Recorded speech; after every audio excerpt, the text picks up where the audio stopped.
Good afternoon, everybody. This afternoon's proceedings will be live streamed after a 15-minute delay. Those with mobile devices may use them to report what they hear in the hearing room, but only after 15 minutes have elapsed since the event that they're reporting. They may not be used for recording or photography. Please may the witness be sworn. I swear by Almighty God. I swear by Almighty God. That the evidence I shall give. That the evidence I shall give. Shall be the truth. Shall be the truth. The whole truth. The whole truth. And nothing but the truth. And nothing but the truth. Please sit down.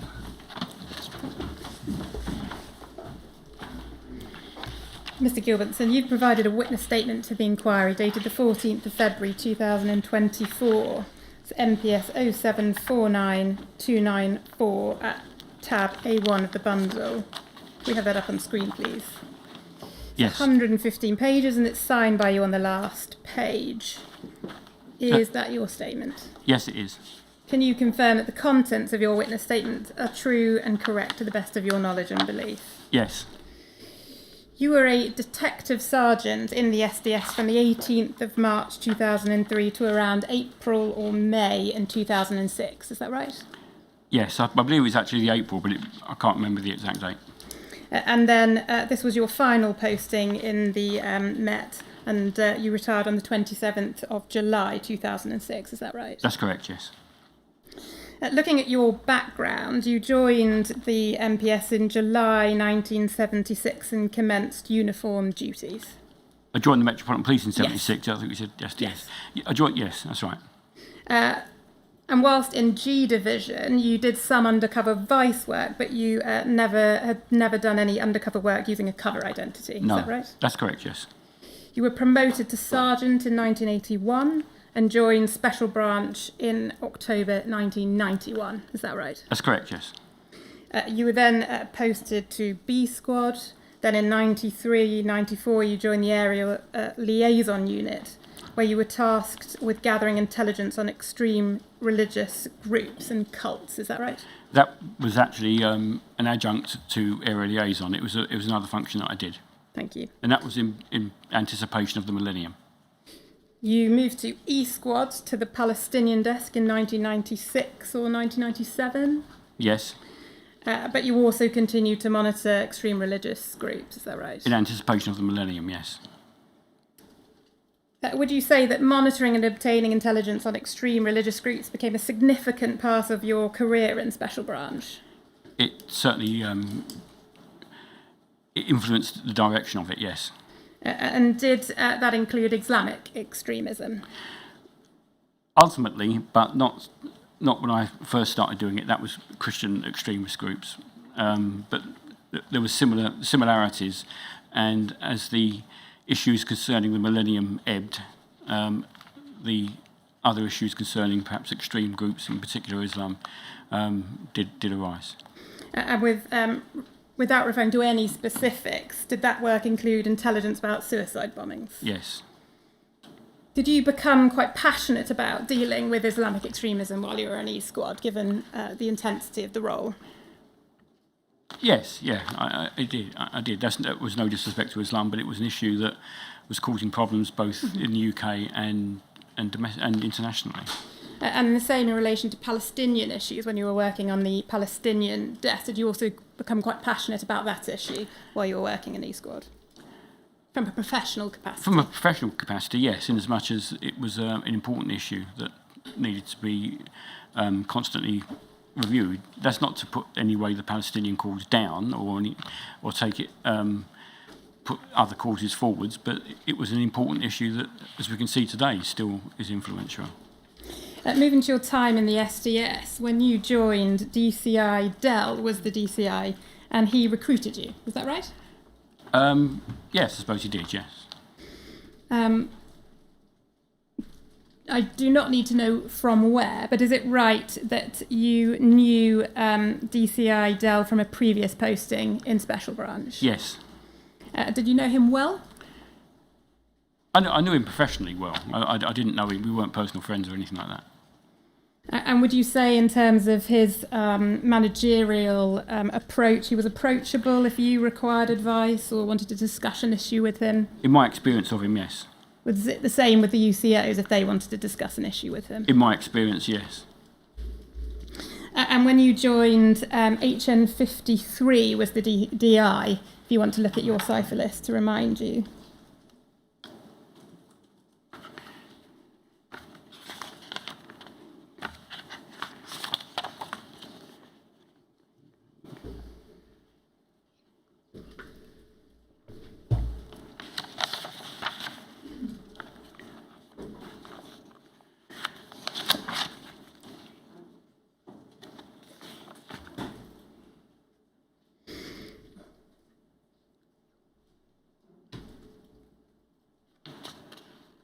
Yes, he was, yes, sorry. Thank you. And again, I don't need to know from where, but you knew HN53 from a previous posting as well, is that right? That's correct, yes. And did you know him well? Were you friends, or again, was it a professional? Professionally, we got on, and we weren't, I wouldn't say friends, it depends on how you define friendship, but we got on perfectly amicably. And do you recall what the dynamic was like between DCI Dell and HN53 in terms of managerial style? I can't remember any problems there. And did DI HM53 supervise you? On the SDS? Mm-hmm. Yes, on occasion, yes. And how did he do that? Well, if we had problems or if there was an issue, he had certain areas of responsibility. I think finance was one of his areas of responsibility. If Mr. Dell wasn't there at certain times for whatever reason, if he was leave or if he was had another commitment, then HM53 was the person we would have gone to, or our offices were very close to each other, and if there was an issue, he would contribute to that discussion.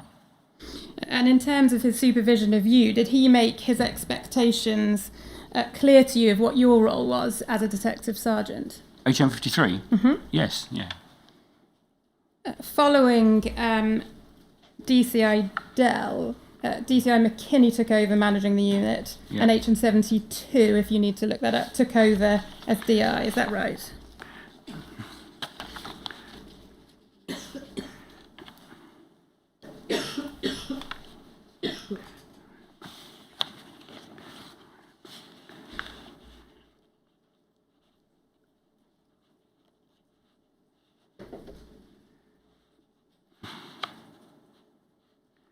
HN, sorry? 72. Yes, that's correct, yes. And you also recall Francis Flood joining the unit and becoming a DCI, but is it right that you just didn't know him as well because it was right at the end of your Yes, yeah, I didn't know. Looking at the detective sergeants, you took over from HN52, which is DS Greaney. Correct, yes. And then the other DSs who worked with you at the same time was HN24 DS Beals, Yes. HN9 and HN30.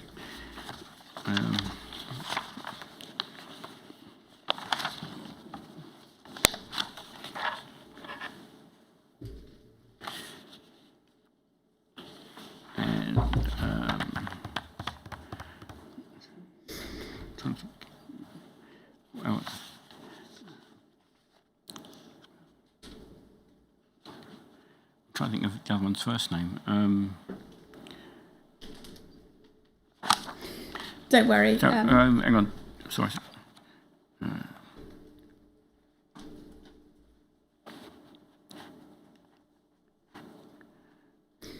Don't worry, Mr. Gilbert. Yeah. I think that is right from what you've said in your statement. We can come back to it if we need to. Yeah. As I understand, is it right that the DCI, DI and DSs would interact daily in the back Yes. office? Yes. And in your witness statement, you describe wandering into each other's offices. So would you describe the atmosphere amongst the managers in relatively informal, casual relationships and interaction in the back office? It was, could be interpreted as informal. I wouldn't really call it casual. It wasn't as if you were at say a police station. It was, we worked very closely together. So to some extent there was a relaxation of what might ordinarily be normal protocols, but it was certainly relaxed, but not casual or, I'm going to say contemptuous, but you understand what I mean by that. I don't mean showing contempt, but overly casual, overly forward.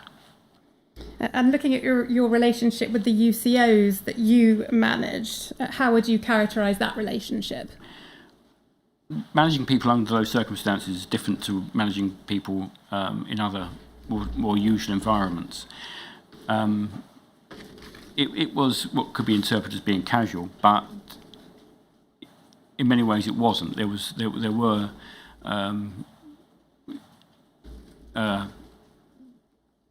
understandings to be observed, and they did observe them. Obviously, everything was first name terms with us. Everything was more relaxed, but it was efficient. And how would you describe the culture of the unit? Could you expand on that? Well, for example, was the way in which the SDS operated different from your experience of other units that you worked in Special Branch? Yes, I would say it was. It was. And how was it different? It was perhaps might be perceived to be more relaxed, but that doesn't mean it was inefficient or so casual as to have no discipline at all. There was. It was just a different expression of discipline. And when you say more relaxed, can you elaborate on what you mean by that?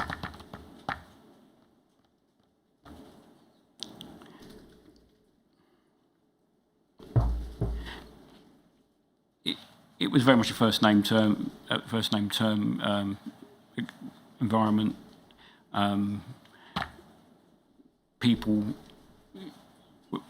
you relied on people to work very, very often in difficult circumstances, and they would come in. But there were two what we called ring-ins a day. That is to say, they all had to phone in before 12 o'clock. They all had to phone in before, I think it was 6 o'clock, unless there was a specific reason not to, such as they had scheduled leave or they were sick, but you knew where they were, and that was very rigidly adhered to. If anyone didn't, they were, for want of a better word, chased as to where they were, and if they didn't do it, they would be pursued as to why they didn't do it. So it wasn't so casual as to be meaningless. It was just a different environment. And I think you described in your witness statement as being told in your induction course to Special Branch of it being a secret unit. Yes. Was there any feeling or suggestion when you joined the SDS of it being considered to be an elite group of people? No, not to me. No, it wasn't elite. It was a unit doing unusual work, but to describe it as, or that they had a feeling that they were some sort of elite group, I never did that, and I never felt that way myself. And if anyone had started going down that particular line, I'm confident the others would have stopped them as well. To the point of, if someone continued going down that line, they'd be off. You can't have that. Looking at that contact that you had with the UCOs, you've mentioned the twice daily calls. There's also, wasn't there, twice weekly meetings? Yes, that's right. And is it right that those meetings were an opportunity to ground those UCOs back into reality and check on their welfare? It's to check on their welfare, to do out certain other administrative issues that were there, to see how they were, as you say, yeah, from the welfare aspect, both professionally and if they had issues in their own lives, perhaps, that might come up. Looking at that then, what did you talk to the UCOs about in the meeting about those personal matters? Well, if it was a personal matter, I wouldn't say, can you tell us what's going on at home, such and such. It would be a case of, I personally would try to pull them separately and make sure everything's going on at home. If it was an issue concerning the Metropolitan Police, that would be expressed by whoever held the meeting. If it was to do with their group, then that would be a professional matter, and it would be discussed in a meeting of the group. You can't broach personal issues in a crowded environment because people won't talk about them or they'll close up. In terms of checking on the UCO's welfare, would you have private meetings with the UCOs you managed during that time to gauge how their home life was, to see how they were coping in the field? Yeah, so it would depend on whether if you thought that something was wrong or if you might be picking something up by the way they are, or you might just be chatting to them anyway, in the way that anyone in any environment might say, how are things? Was there an expectation that the UCO should be telling you about personal difficulties they were having with their home life? I think it was an assumption more than an expectation. So it wasn't necessarily understood by the UCOs that they were expected to tell you information of that nature. It effectively, you relied on them to self-report. I think it was more than an expectation, more than that they would have known if they've got problems, they've got to report it because they know it. They know, or they should know, it was going to ultimately impinge on their work. And so if they've got a problem, they should say it. If they didn't say it, and I didn't pick up on it, or one of the others didn't pick up on it, then you wouldn't know in the same way that anyone wouldn't know anywhere. Did you discuss during these meetings with the UCOs the individuals that they were close to in the field? Sometimes, yeah. But And if, for example, the UCO was a man and they were close to a woman in the field, or vice versa, is this something you explored further with regards to the type of relationship they had? I would have done if any UCO that I was supervising had indicated that to me. But it's not something you would have asked about, necessarily. No, they might have mentioned a member of the group who was female. I didn't explore the fact whether there was anything emotionally developing between them. If I'd suspected that, then I would have developed it. But they're males and females in their groups, and unless you suspect it, why would you go down that line? Because I couldn't say every time they mentioned a female, you're not becoming romantically involved, because it'd be silly. During those weekly meetings, was there any informal discussion about the people involved in the UCO's target groups? What do you mean by informal discussion? Say after you've had your meeting and about work, was there any discussion about the individuals in the groups? And what I'm getting at, for example, is any derogatory talk about the individuals in the target groups? Not in my presence, no. Some might mention people and they might mention the way that they are, but there was nothing defamatory that I can recall anyone mentioning. And when discussing women in their target groups, were there any comments that were sexist? No, there wasn't.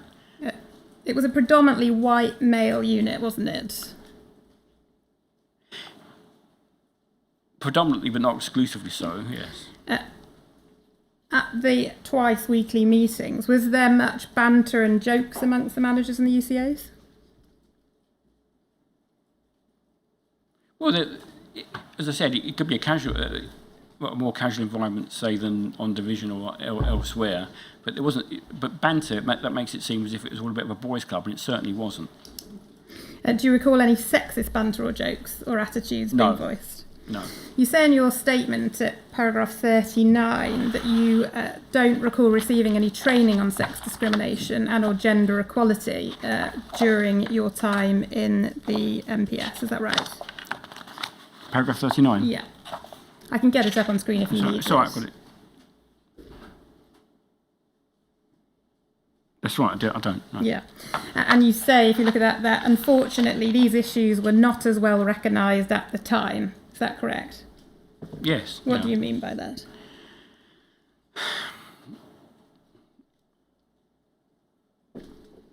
I don't think they were recognised as being the way that they are now. I think that it wasn't acceptable for people to behave that way even then. But I think the way that things have gone since then, it's developed that issue to such a highly defined point that people can interpret anything any way they wish. And so I didn't receive any training and the others didn't receive any training on those issues. And now perhaps people could, if they heard those comments again, interpret it as being sexist.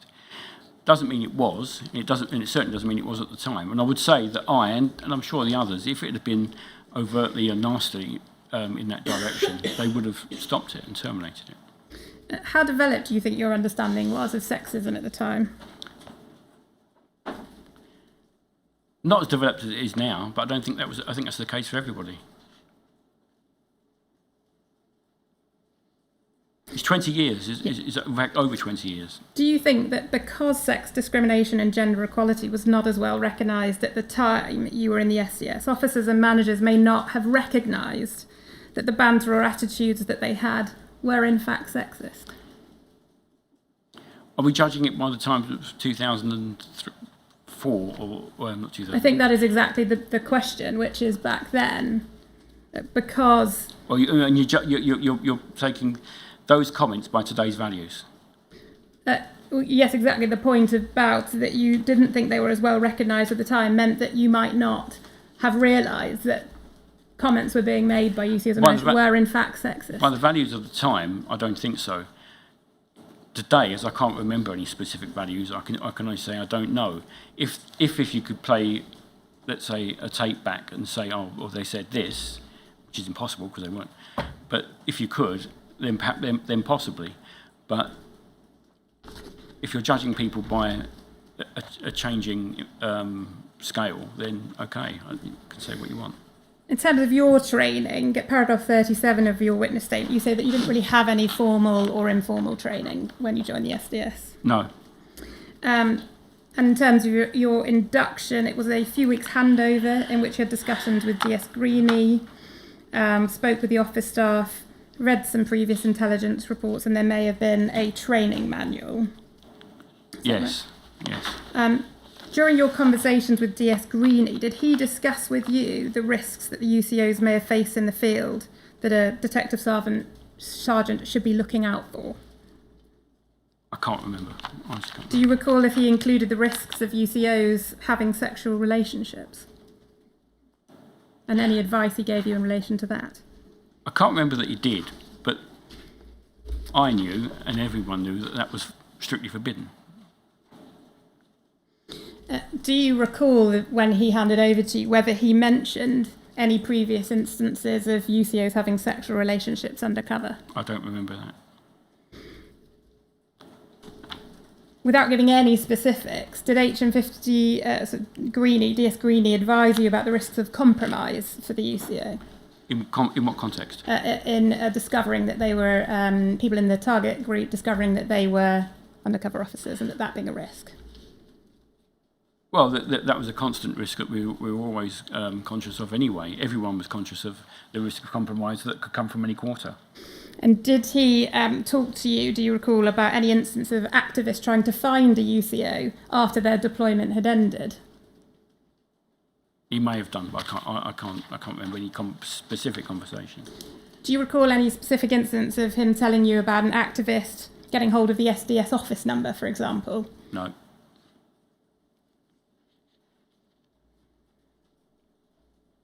At the end of your deployment, when you handed over to HN35, did you advise HN35 about the risk of UCOs having sexual relationships undercover?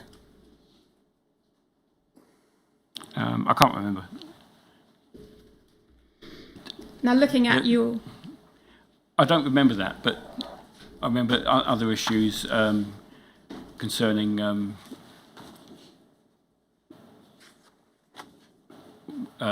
support. I will come back to that later. Thank you. Looking at your role, as I understand, you considered yourself a line manager and cover officer of the UCOs that you supervise in the field. That's right, yes. And what exactly did that entail, in brief? Well, making sure that they were okay as best you could, making sure that they were focused on whatever groups that they were targeted to understand. That would, because there was only a certain number of us, that also involved knowing the other people that you weren't directly under your supervision. The basic day-to-day running of everything and other issues they may have. It's right, isn't it, that you say you were assigned specific UCOs, but you were also felt it necessary to be across all the UCOs in the field at the time, so yes. You knew what was going on. Yes. And another part of your role, wasn't it, was processing the intelligence of the UCOs? Yes. And was that just the UCOs that you supervise, or did it sometimes mean other UCOs as well? Sometimes meant other UCOs as well. Another role that the DCSs undertook was that of duty officer, and as I understand, that meant that you had a mobile phone number for 7 days that the officers could contact you on out of hours. Yes. Is that right? Any time, yes. Can I just ask in relation to that, if you picked up a call as a duty officer and dealt with some intelligence about a particular event, would you then see that issue through with that UCO until that event had happened or ended, or did you hand that back to that UCO's cover officer? If I received a call out of hours that warranted some sort of action to be taken, I would then cause that action, or try to cause that action to be taken, whether that's submitting an intelligence report or contacting one of our supervising officers. I'd also ensure that as soon as possible, the officer's actual cover officer would be informed. Very often, that person would take it on because it was their area. If they couldn't, or if it warranted more action, then I and others would assist as well. In terms of recruitment of UCOs, as I understand it, you were involved in some interviews. I don't need to know whose, but some interviews, is that right? 2 interviews. And in terms of those interviews, there were certain scenarios that were put to UCOs, weren't there, to test their understanding of moral or ethical issues that may arise in the field. Is that right? I believe there was, yes. Do you recall if that included the risk of sexual encounters or any racist incidents? I can't. It's over 20 years ago, and I genuinely can't remember. There were also home visits, weren't there, to UCOs and their partners? That's right, yes. And you state at paragraph 86 of your witness statement that it was preferable that a UCO had a stable home life to provide an anchor. Well, this is my expression, but provide an anchor back to their real life. Is that fair? Yes. And you say one of the reasons was that if there was disquiet in a UCO's home life, an alternative life undercover might become more attractive and their loyalty to the STS may be corrupted. Is that right? Yes. Did this concern, at least in part, come from a concern about the risk of sexual relationships undercover? There was the potential of that if somebody was unhappy at home to such an extent and they were meeting people in this environment, that something might, there was a risk of that, certainly, yeah. And was this also due to a concern, I don't need to know names at the moment, about any previous UCOs that had had sexual relationships that were known about? Not as I recall, but it was an obvious risk. Why did the STS place particular importance on a partner or a spouse being the anchor back to their real life?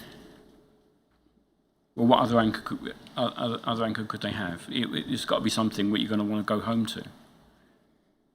And was it hoped that a stable home life would reduce that risk of sexual relationships undercover? Yes.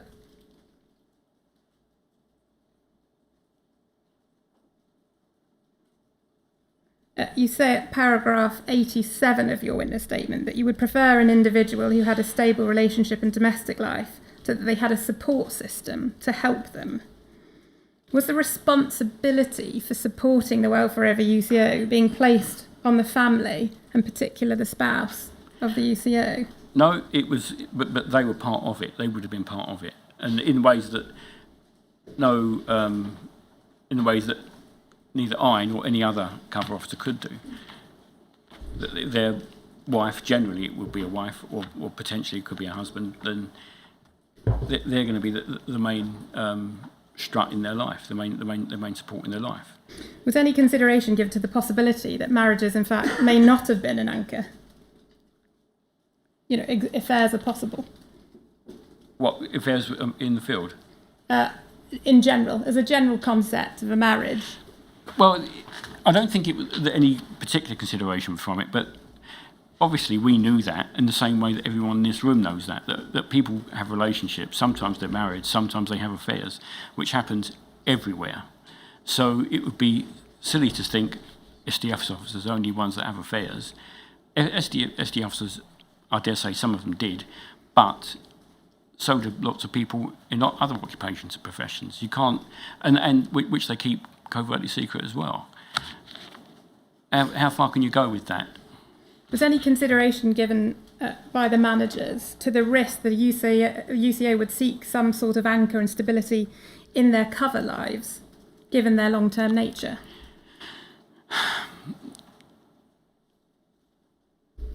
It was obviously a risk, and that was the reason why we spoke to them. And hopefully, if we detected any problems in their cover lives, we could have picked up on that to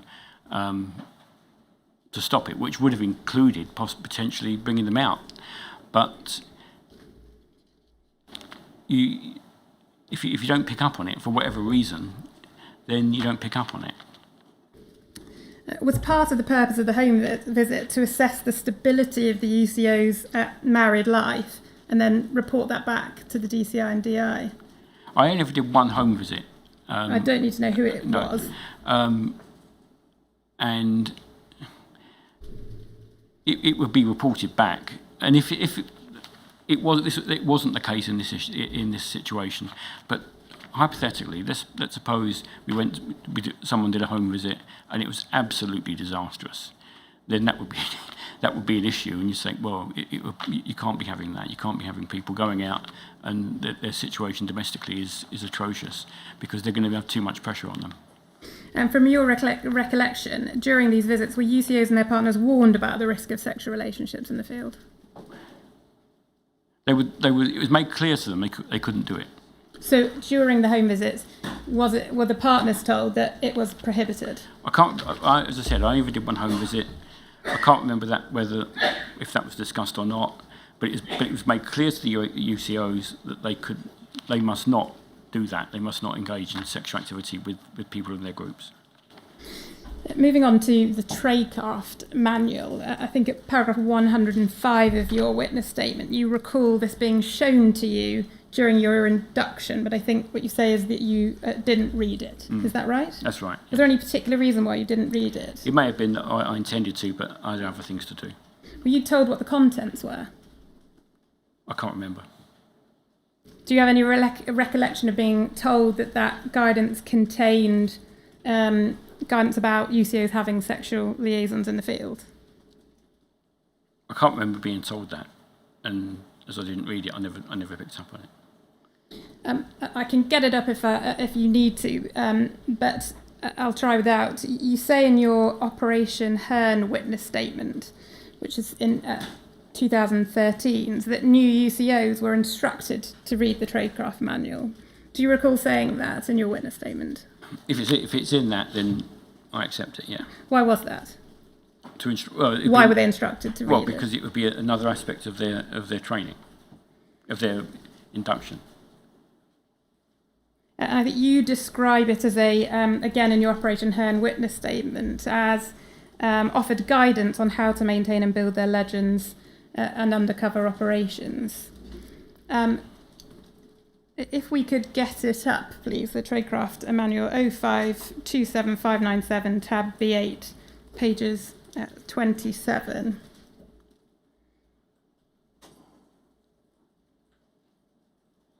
If you just have a read of paragraph 5.6.1.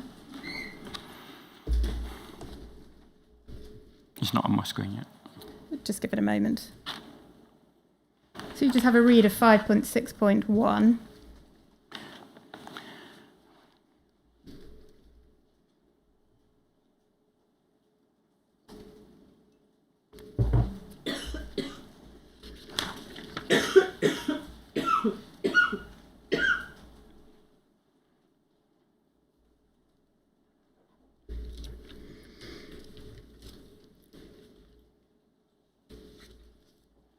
Yep.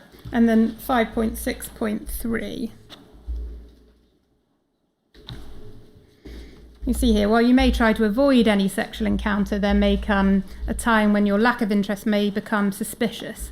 In these circumstances, you can either try to introduce an appropriate male or female from your own relations or friends to meet the wearies on occasions, or ask the office if they can find an ex-STS operative to fill such a role.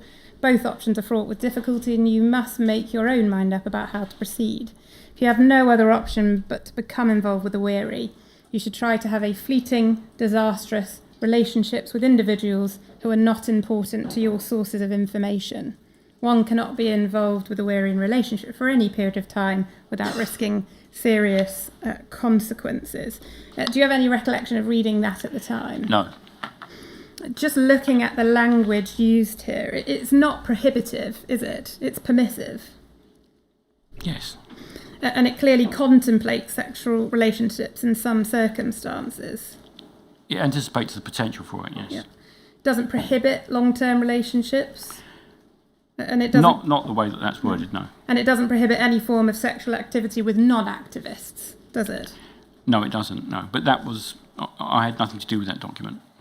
I accept that. And as you've indicated already, your understanding of management's attitude at the time you were in the SDS is that they were completely prohibited, is that right? Yes. So giving the tradecraft manual to the UCOs to read would have given them a really confusing picture as to SDS's management's attitude to sexual relationships, wouldn't it? It could be interpreted that way, other than it would show, given that I never read the manual, it would have given it would have been confusing, other than they knew what the current regulation was, and that was that you can't do it. So had you been aware of that contradictory advice, what would you have done about it? I'd have had that withdrawn. In your witness statement, you say, as you've explained, in your time, sexual relationships were prohibited, and as I understand, this was a direction given by DCI Dell. Is that right? I think it was before him, I think. We'll come back to that in a moment then. So was it clear from the outset of your time in the SES that they were prohibited in all circumstances? Yes, yeah. And do you recall who informed you of that position? I'm being careful of anonymity. Please read the cipher list if you need to. I can't remember who, but in any case, it was wrong. It would be morally wrong to do it.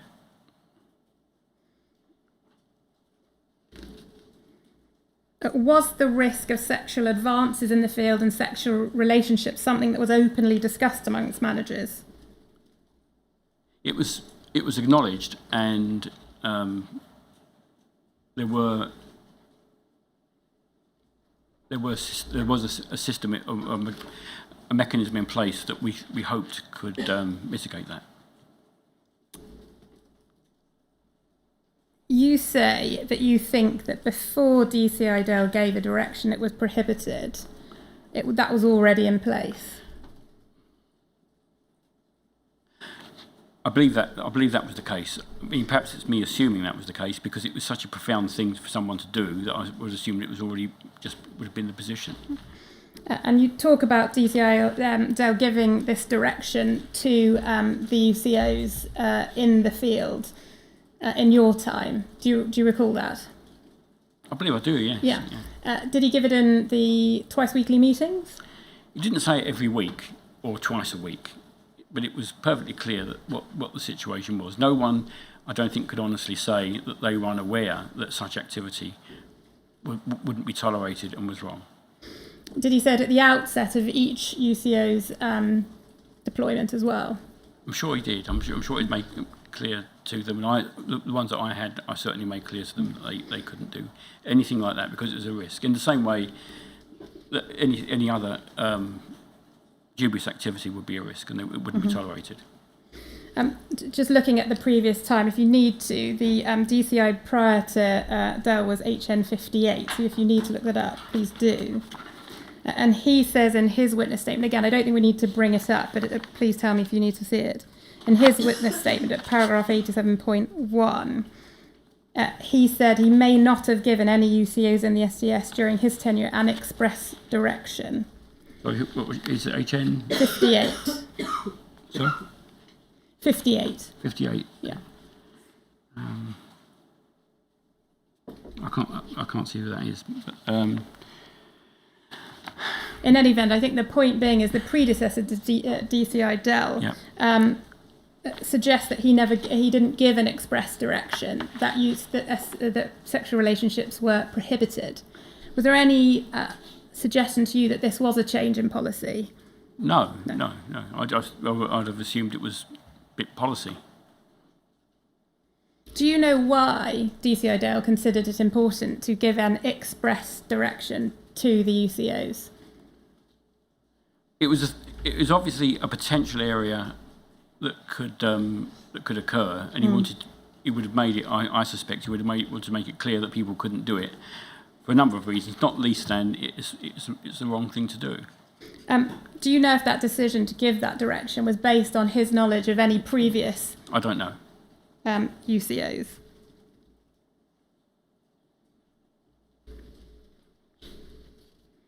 Did DCI Dale ever tell you about any previous UCOs undertaking sexual relationships? I can't remember him mentioning it to me. Did you ever ask him?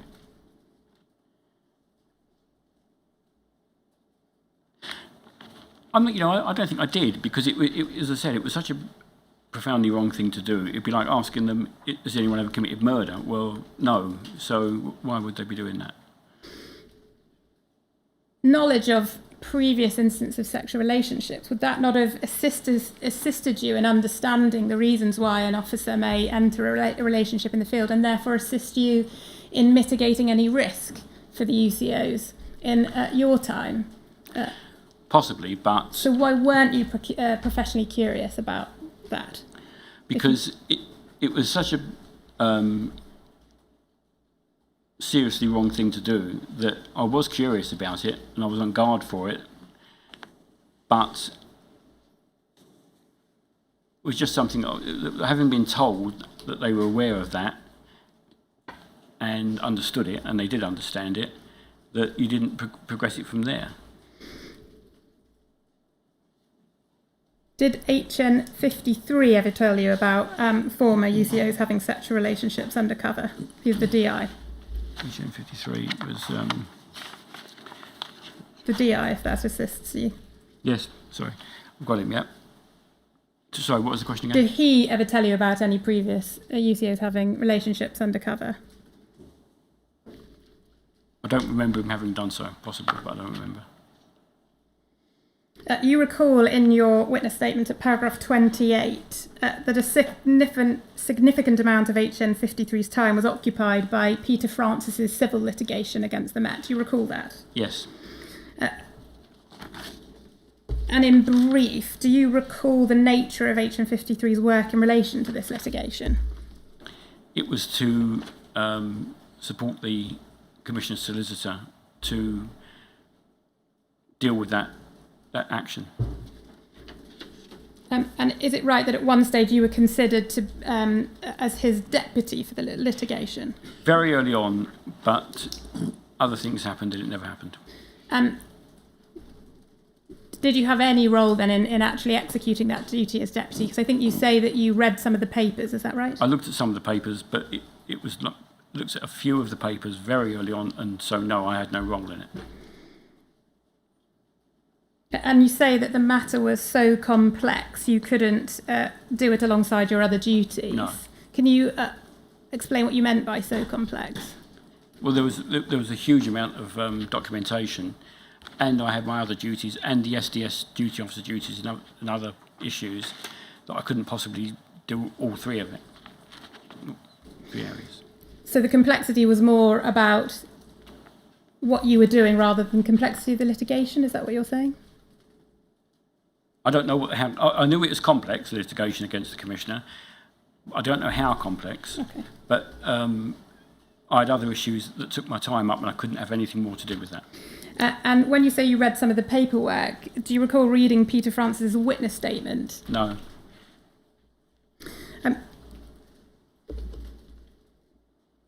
Going back briefly to DCI Dale's direction to the UCOs, did they express any concerns to you or issues that this direction might give them in the field? Sorry, I don't understand the question. So when the UCOs were given a direction that sexual relationships are prohibited, did they raise any issues that arose from that or worries they had about themselves in the field? I don't remember so, but I know that they used to say that many of them felt, if not all of them felt, they could have dealt with more support in the field. And did DCI Dell tell the UCOs that if a sexual relationship was discovered, they would be removed from the unit?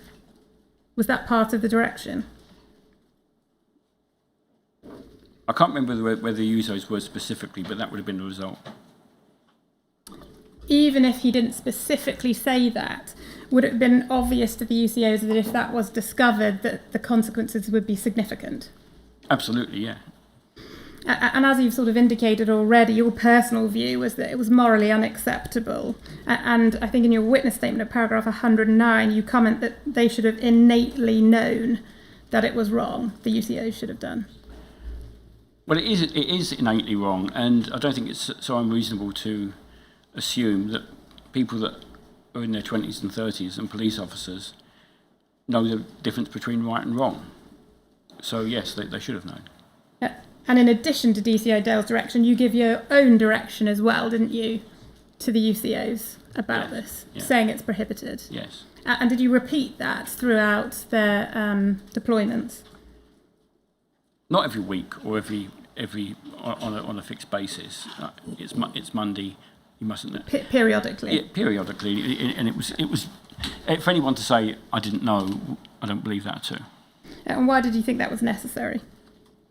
Because it's an obvious area that was potentially was a potential risk, but that was a risk for a number of reasons.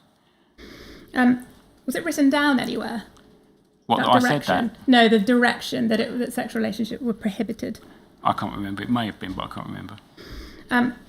Again, I don't think we need to bring it up, but please say if so. There are Operation Hearn notes of when you spoke to them, and that note in relation to sex says he told his people not to get a girlfriend, that it was wrong, potentially rape. Do you recall saying that to Operation Hearn? I believe I do, yeah.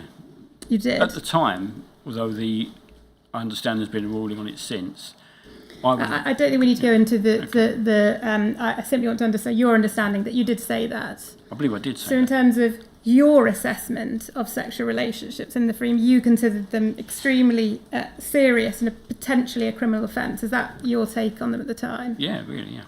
And did you say that to, for example, HN104 and HN18, so Carlos Araki and Robert Hastings? Certainly, Hastings. I can't remember if I said it to the other one, but you would have known my feelings on it. Did DCI Dell ever give you and the other detective, did he ever direct you and the other detective sergeants to monitor the UCOs to ensure they were adhering to this direction? And if so, did he give you any advice on how to do so? I can't remember him suspecting that anyone needed that sort of attention. So no, he never gave me advice on it because I can't remember him doing it.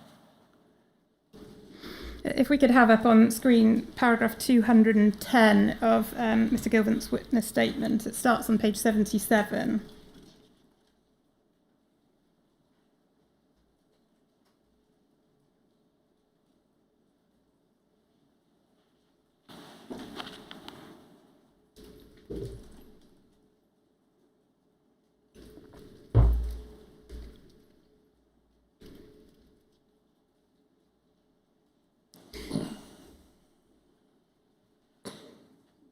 So there was a potential risk of UCOs engaging in sexual relationships. In my view, the reasons why they might have done so included attempting to maintain cover, because if they refused the advances of someone in their target group and they were single in their cover identity, this might have thrown suspicion on their credibility, and opportunism if their individual morality was compromised. Clearly, it was not justifiable for any reason. Yeah. We could just keep that up. But firstly, I think you accept also in your witness statement, don't you, that you never directly asked the UCOs if they were in sexual relationships, the ones you covered? I don't believe I did, no. Given that you'd identified this risk in your evidence, the UCOs, the management took it very seriously. Why didn't you ask them? I didn't ask because I assume that because it was so clear to them, I wouldn't have to ask. Clearly, I was wrong on that, and I'm sorry for that. But at the time, it was clear that they couldn't do it, and clearly some of them did. But if you make something clear to a person, and it's such an important issue, then to keep on going over the point now, if I was doing it, I think that people should not only be asked, but then it be written down, they sign it, they acknowledge it. But at the time, that wasn't the procedure. Looking at 104, Carlos Araki and Robert Hastings, for example, why did you think that refusing advances in the field might have thrown suspicion on their credibility? Do you mean suspicious that they were a police officer? No, it's suspicious about them and why they're not. And also, it might cause offence. It might cause distress, I don't know, or anger at being rebuffed, which could then cause them problems, potentially. But not in terms of discovering they were a police officer? Well, then perhaps it might go on to that. A person who's initially rebuffed might become discontented, and then if they start delving into them even more, that could be discovered. So there was the potential risk of that, but more than anything else, it was upsetting their system in the group. And then you also comment on opportunism, if their individual morality was compromised. And I think you say at paragraph 230 that you place trust in the UCOs you supervise to comply with DCI Dell's direction. You've also here acknowledged that opportunism was a risk. So did you and DCI Dell and the other managers think that they would never disobey DCI Dell's direction?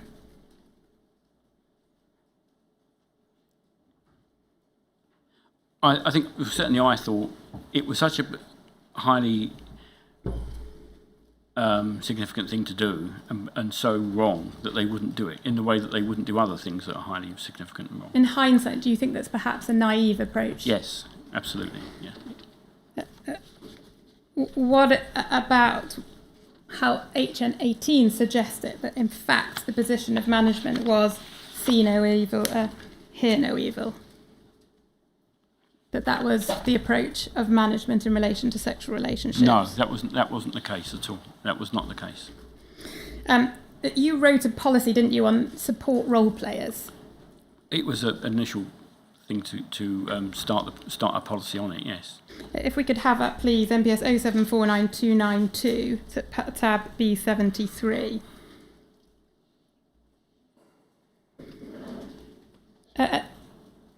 It's right, isn't it? You were the cover officer, well, that comes up, you were the cover officer of HN18 from the start of his deployment, that's right? Robert Hastings. Yeah, yes, I was, yeah. And you were not the principal cover officer for Carlos Araki, no. But you recall sometimes supervising him. Yes. Did you recall supervising on and off, or was it over a particular period of time? It was on and off, and if his cover officer was away, then I might take that on duty full-time while he was away, but otherwise it'd be on and off. And were you aware that both those officers, at points in their deployment, had requested a support role player? Certainly Scratchy. Mm-hmm. Hastings I don't remember, but I think I would have... I went quite early on in his engagement, so I don't know whether that was before or after I left. Okay.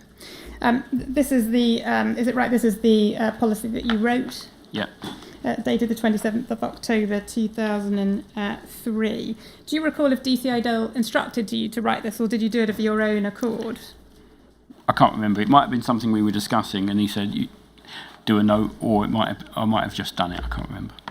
And thinking about Carlos Araki and Robert Hastings and their deployments, at paragraph 216 of your witness statement, you explain that you felt very strongly that this was an extremely useful tactic for the reinforcement of UCO's legends. Why did you consider it to be such a important tactic? Because the system existed prior to my writing this note, and what I wanted to do was make people, or endeavour to make people, the officers, the UCOs, more realistic, because people generally have somebody in their lives, and what I was hoping to do was to have those and others of different ages and different genders to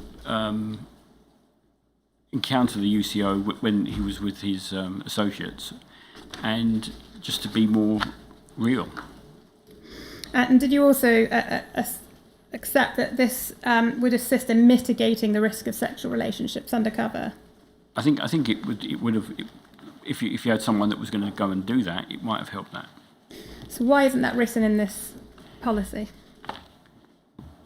Well, because at the time I never thought that they would be doing that. I always have thought that they knew they mustn't do it, and that was perhaps a naive thing on my part. But it wasn't for that. It was. I didn't think they were going to be doing that anyway, so I didn't put it in I didn't include it in the note. Now I wish I had done, because of what's happened now. But at the time I thought they were being well, and in fairness, most of them were. Didn't do this. It should be remembered that many of the SDS didn't do anything, didn't behave this way at all.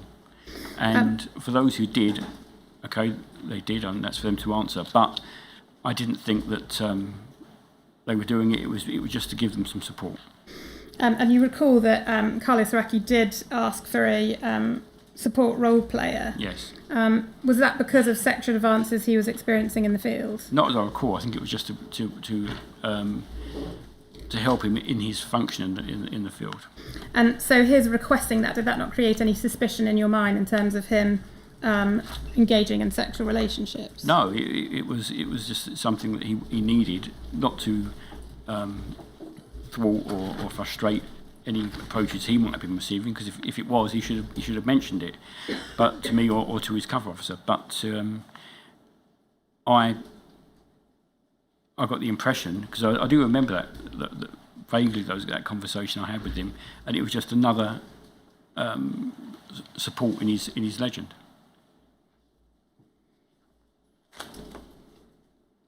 And you say you also don't recall Robert Hastings requesting a support role player? I don't recall it, but he may have asked, and he may have asked me, but I don't specifically remember him. If we could get up, please, MPS 009432.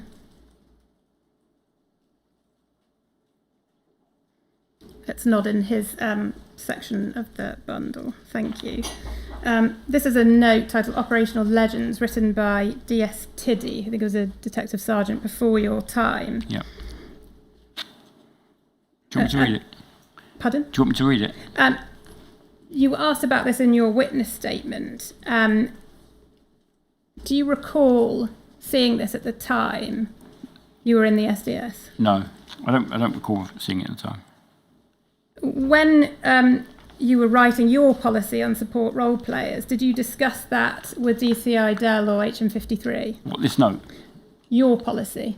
When you were writing that, and about the use of support role players? I believe I certainly to Mr. Dell, and probably to 53 as well. And did neither of them highlight this document to you, which also brings up the same topic? Well, I assume if they had, I would have looked at it. Perhaps they did. Perhaps they might have mentioned it, but I don't recall them mentioning it. But that was some. What year was this? Well, it was written 2.5 years before your time in the SDS. But the point being that you were writing a document on this topic, and nobody in management raised, there's a document that relates to the same thing. Maybe you should look at it. Well, I don't know if they knew about it at that time or not. Moving on to officers that you supervised in the field. If you need to look, please do HN60.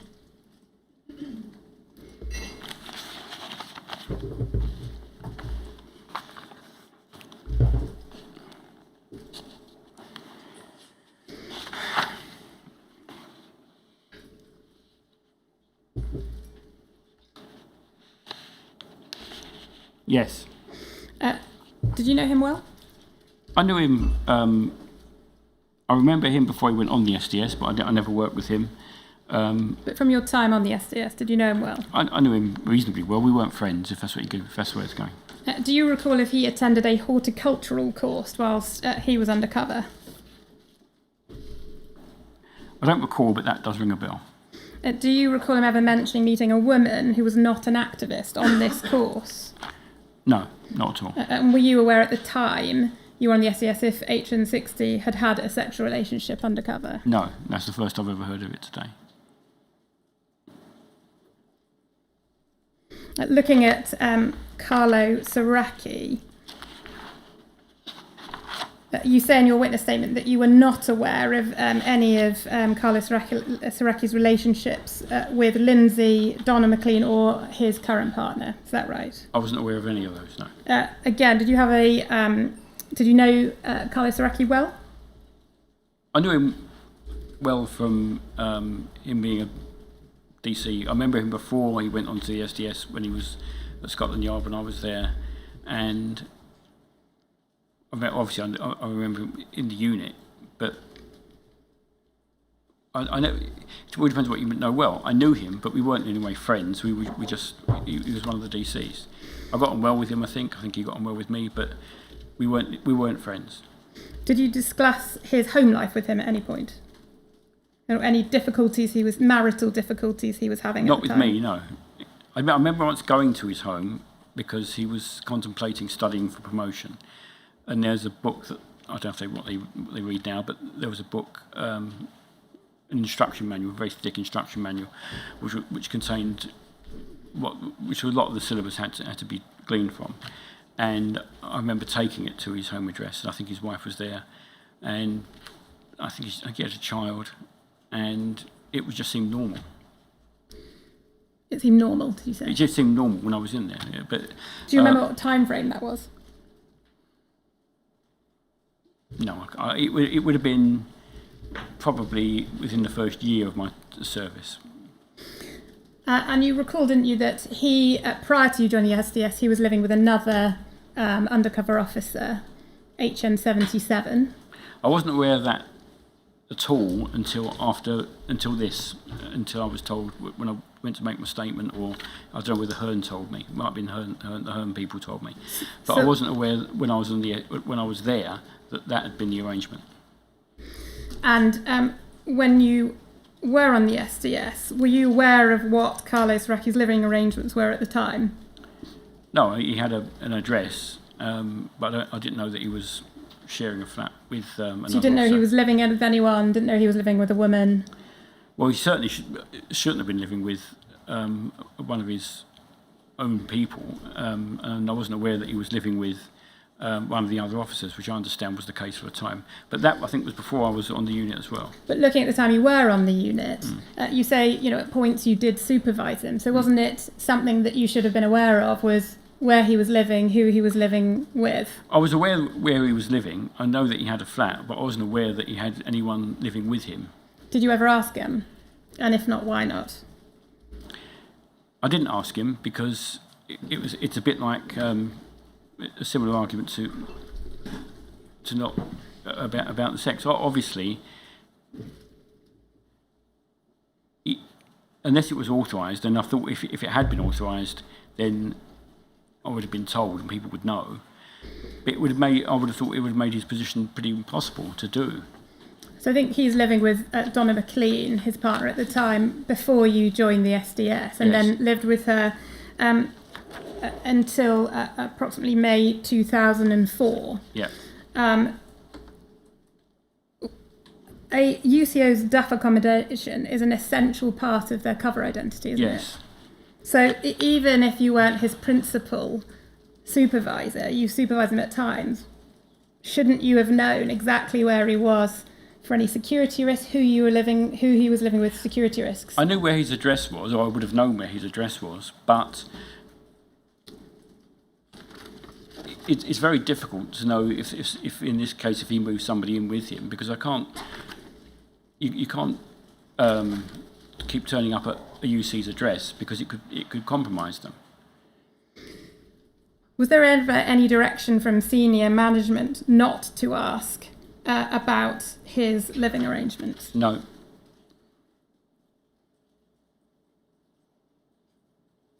I'm going to get a document up very briefly, please. It's MBS 0527068 at B67.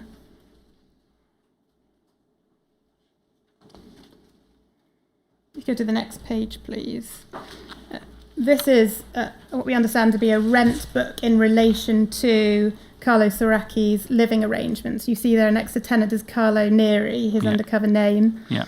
Date that looks like 30th of January 2003, and then underneath rent collector is D. McLean. Do you recall ever seeing this document at your time? No. Did you have any involvement in the paying of the rent to his accommodation? No. Do you know who did? Would it have been D.S. Greaney as his main, Beals, D.S. Beals as his main cover officer? Would he have been involved in this? I doubt that it would have been him, but you have to ask him. So would that be a convenient time to break? Certainly. 10 minutes, all right? Yes. We'll break for 10 minutes.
Mr. Gilbertson, Carlo Saraki says, as does DCI Dale, that at one stage, Mr. Saraki discloses to DCI Dale that he had entered into a sexual relationship undercover.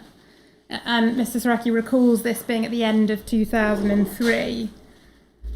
Did DCI Dale ever tell you about that at the time? No. Were you aware of any of the other managers knew about it? Not as far as I was aware.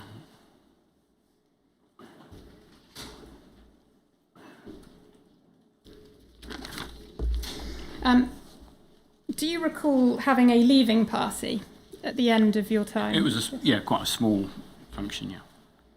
And I think you leave the SCS in April, May 2006. Would it have been around that time, do you think? It would be, yes. Do you recall where it took place? It was it was in a pub after our Thursday meeting. Do you want me to say what part of London? I won't mention that. No, we don't need to know. It's in a pub. Yeah. And being very careful of anonymity, use the cipher list if you need to. Do you recall who was at that party? I remember a few people. It was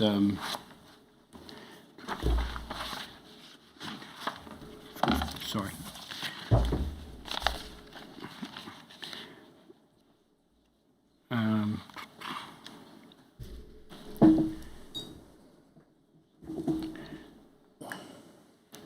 Can I go through the list? Can I go have a look?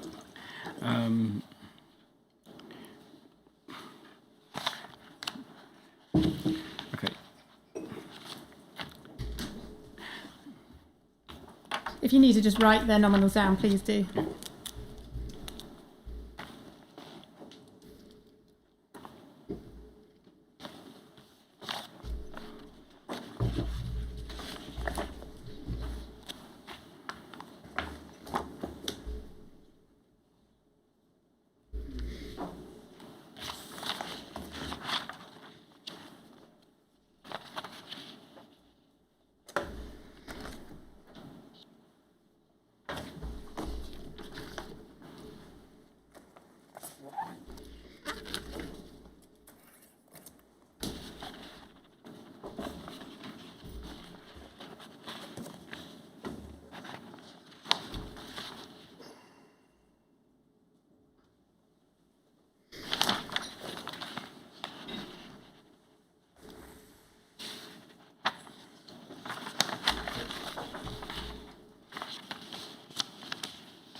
There was one officer who's since deceased.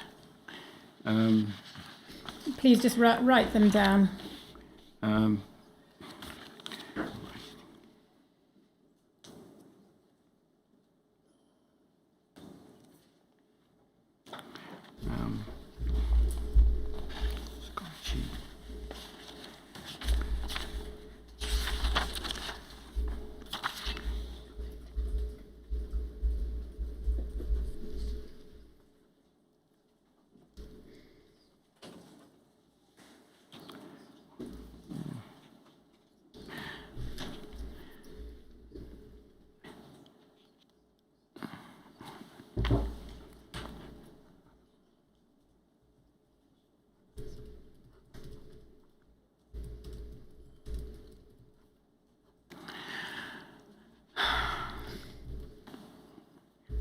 They're the only ones that can come to mind. I think there were others, but they're the only one that comes to mind.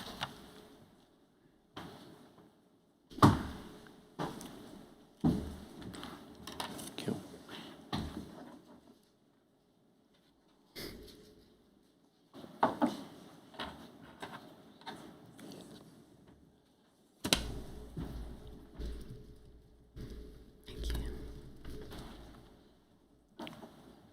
I think the deceased officer is not on that list. If you want to name him by nominal, by his HN number, by all means do. Was it HN275?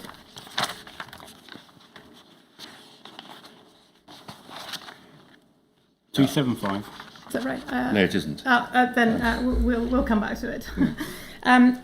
Carlos Waraki recalls at your leaving party that there was discussion about HN67 having a relationship and fathering a child whilst deployed. Do you recall that?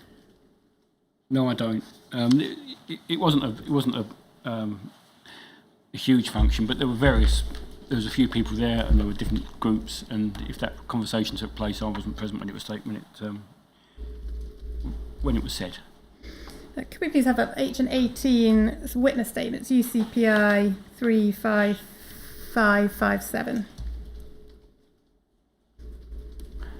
Paragraph 249.4, page I think 117.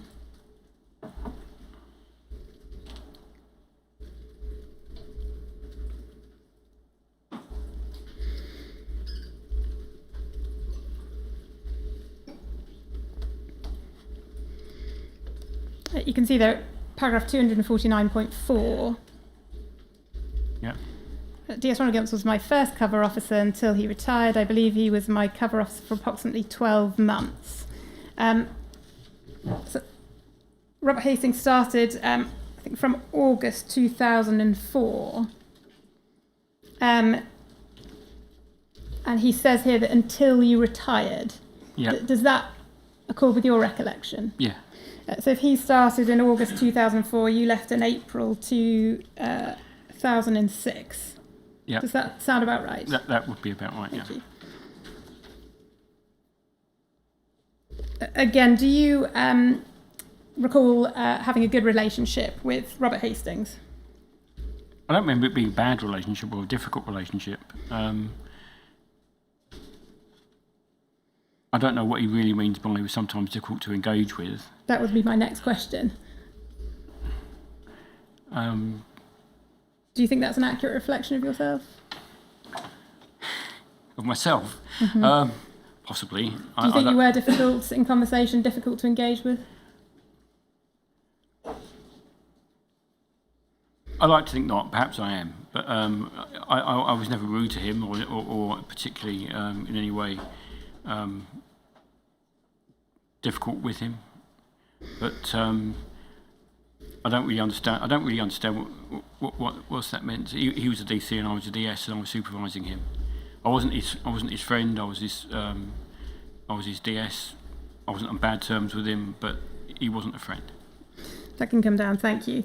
Paragraph 228 of your statement. We don't need to get it up. You say, as far as you were aware, he was in a stable and happy relationship. Do you recall ever discussing his home life with him? A few times we had conversations, not specifically about that, but that came up. He didn't seem to be at that time. It didn't seem to have issues. I believe subsequently that did change. But when I dealt with him, he was married. I think he had children, and things seemed normal. You said that subsequently it did change. I understand subsequently that the situation. Did you know that at the time? No. Maya is the woman who he had a relationship with in the field. Yeah. She says that she and Mr. Hastings began flirting with one another at the beginning of 2006. Do you have any recollection of noticing any changes in Robert Hastings during that time in relation to being open or being worried about him in the field? No, but I'm not saying this is in any way to cover myself. It was 20 years ago, and some if there was a change in someone's personality slightly 20 years ago, I don't know anyone would particularly remember it. And do you recall that he had infiltrated a group called the International Solidarity Movement? I can't remember that was the group, but if you say it was, then I'll go with that. Do you recall being close to a person called Atif Chowdhury who lived at a housing cooperative? Please don't say the name of it if you're aware. No. You don't recall of him ever talking about going to visit that cooperative? Perhaps he did. If he has, I've forgotten. If we could have up paragraph 209 of HN18's witness statement, please. in fact, it may be that we don't need it, but Robert Hastings says that you said to him when he began his operation, nobody came out of the SDS clean. Do you recall saying that to him? I was first aware of that comment last week, and I absolutely refute it. I never said, that's not the way I speak, it's not the way I say it, and to me it sounds like a preview clip from a police series on television. It's absolute nonsense. Also, it's not true. People were served on the SDS for 40 years. Some of them came off and didn't have particularly pleasant times. Others went on to have extremely good careers. Most went on to have normal lives and normal careers. And also, within the Metropolitan Police generally, I knew a lot of people throughout the Metropolitan Police, from when I joined and different places I served, people that served all their time on relief. Relief is what we used to call then was a shift at a police station, would be A, B or C relief. It would be what people would understand to be a shift. Some of those officers did exactly the same.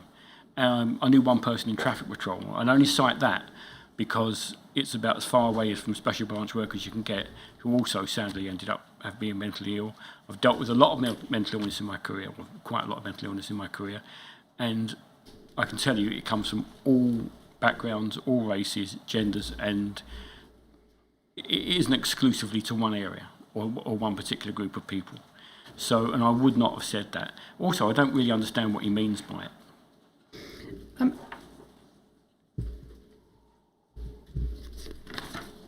He says that he took it to mean that it was recognised that SDS work was morally and ethically ambiguous. Would you have ever said anything to him along those lines? No, because it wasn't. It was difficult work, and if anyone had any doubts about the morals or ethics of it, they should have had the courage to say. But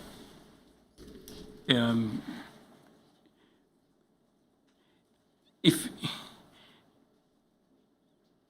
everything that certainly, and I speak with confidence about the others that I served, the other people, the other DSs I worked with, and I'm sure they, and our supervising officers, did everything as far as we could in accordance with regulations and did it properly. So if he ever thought something was a grey area or something like that, then he should say it. But we wouldn't go into that. We weren't out to, we weren't a secret police. We weren't out to frustrate demonstrations. We weren't out to frustrate people.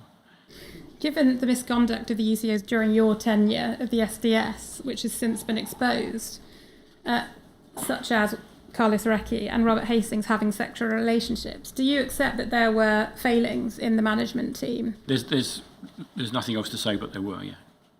And do you accept some responsibility for your part in that? I suppose. Actually, I don't know. It's easy to. I'm not going to. Don't take this the wrong way. I'm not going to sit here and flagellate myself because it's the easy thing to do. I did the best I could with what I had in the circumstances prevailing at the time. So. Is there anything else that you think you could have done differently to expose? With the benefit of hindsight, there's a lot of things that I could think could be made to look tighter, and I would. But that's with the benefit of hindsight. At the time, I thought what I did was permissible and good, and I didn't do it to take shortcuts. I didn't do any, and neither did anyone else, as far as I'm aware. And I'm genuinely sorry that I didn't pick up on it, but I didn't. Moving on to a different topic, Mr. Gilbertson, I just want to go back to your background very briefly. When you joined the Met in 1976, in terms of racism and race discrimination, the world was a very different place to how it is today. Would you agree? Yes, yeah. It was much more widespread, overt racism within society. Would you also agree? Within society, yes. Mm-hmm. And in terms of racial diversity in the Met when you joined, also less diverse than today, wasn't it? It was, yes. Do you recall when you were a uniformed officer ever hearing or seeing anyone doing anything racist? Officers, that is. What, by the standards of now or by the standards of the time? But standards of racism being racism. Actually, I don't. I'd also like to say that there's a lot of myths about the 1970s policing, that particularly in the police and the Met, that it was all like a big boys' club. It really wasn't, and that people there were instances of people acting badly, but it wasn't universal and it wasn't universally accepted. And I would defend the police of that time.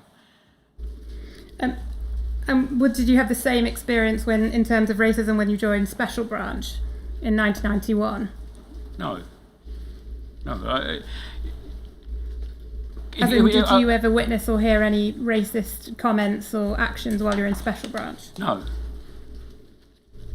There were coloured officers in Special Branch. We dealt with each other. We engaged with each other. I don't remember anyone being. Could you give me an example of a lower example of what you consider to be racism, and I could work on that? I simply want to get an understanding of what your understanding was about racism at the time. No.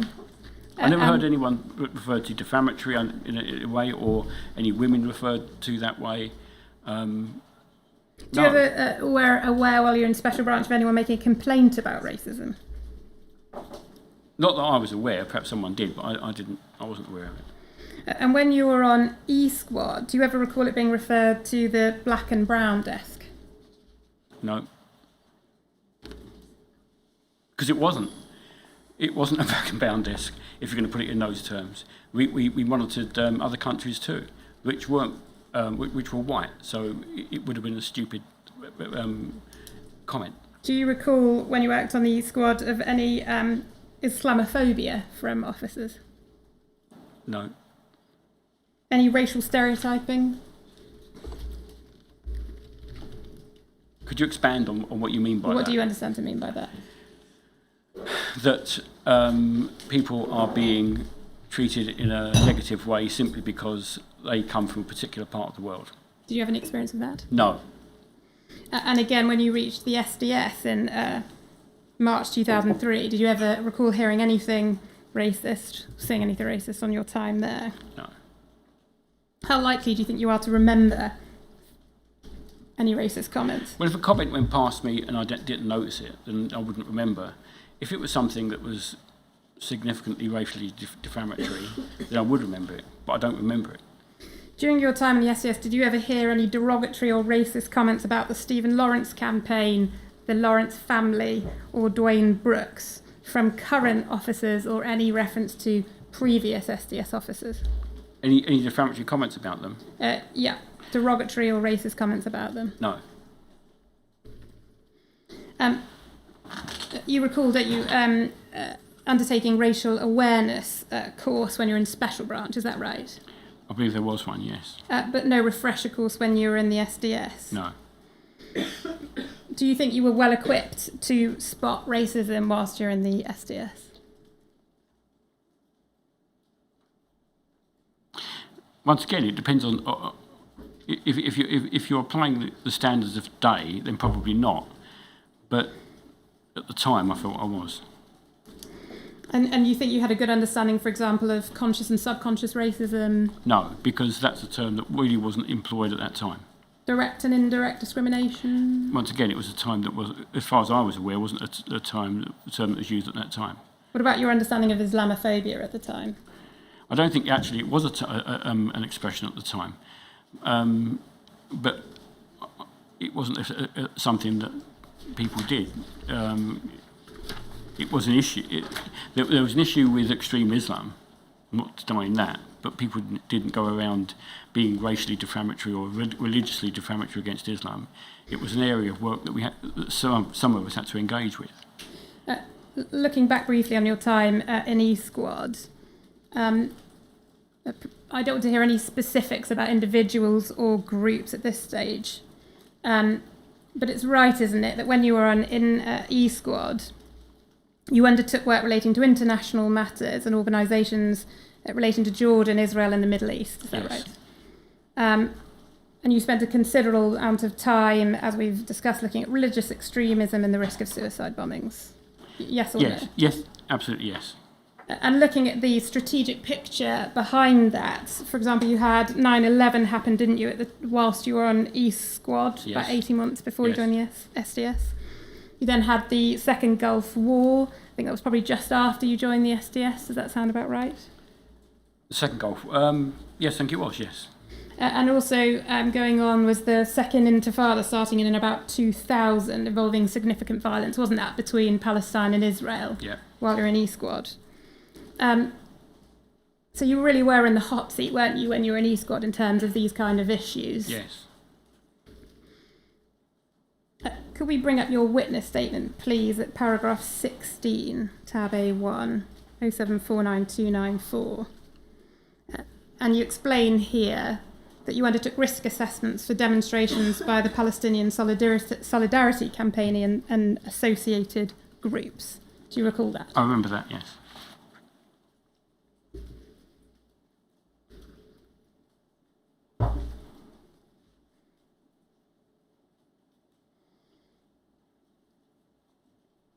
So you, please have a read at paragraph 16.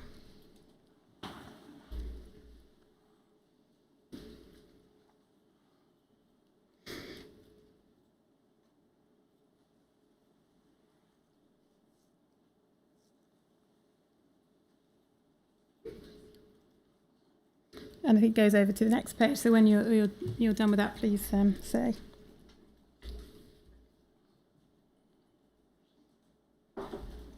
Is it possible to get the whole paragraph up on screen from the next page as well?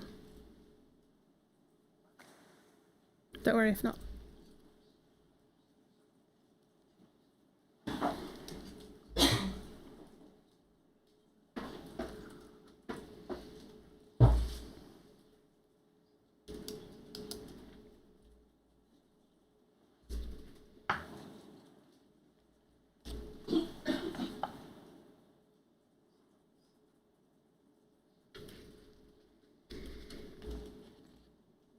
Thank you.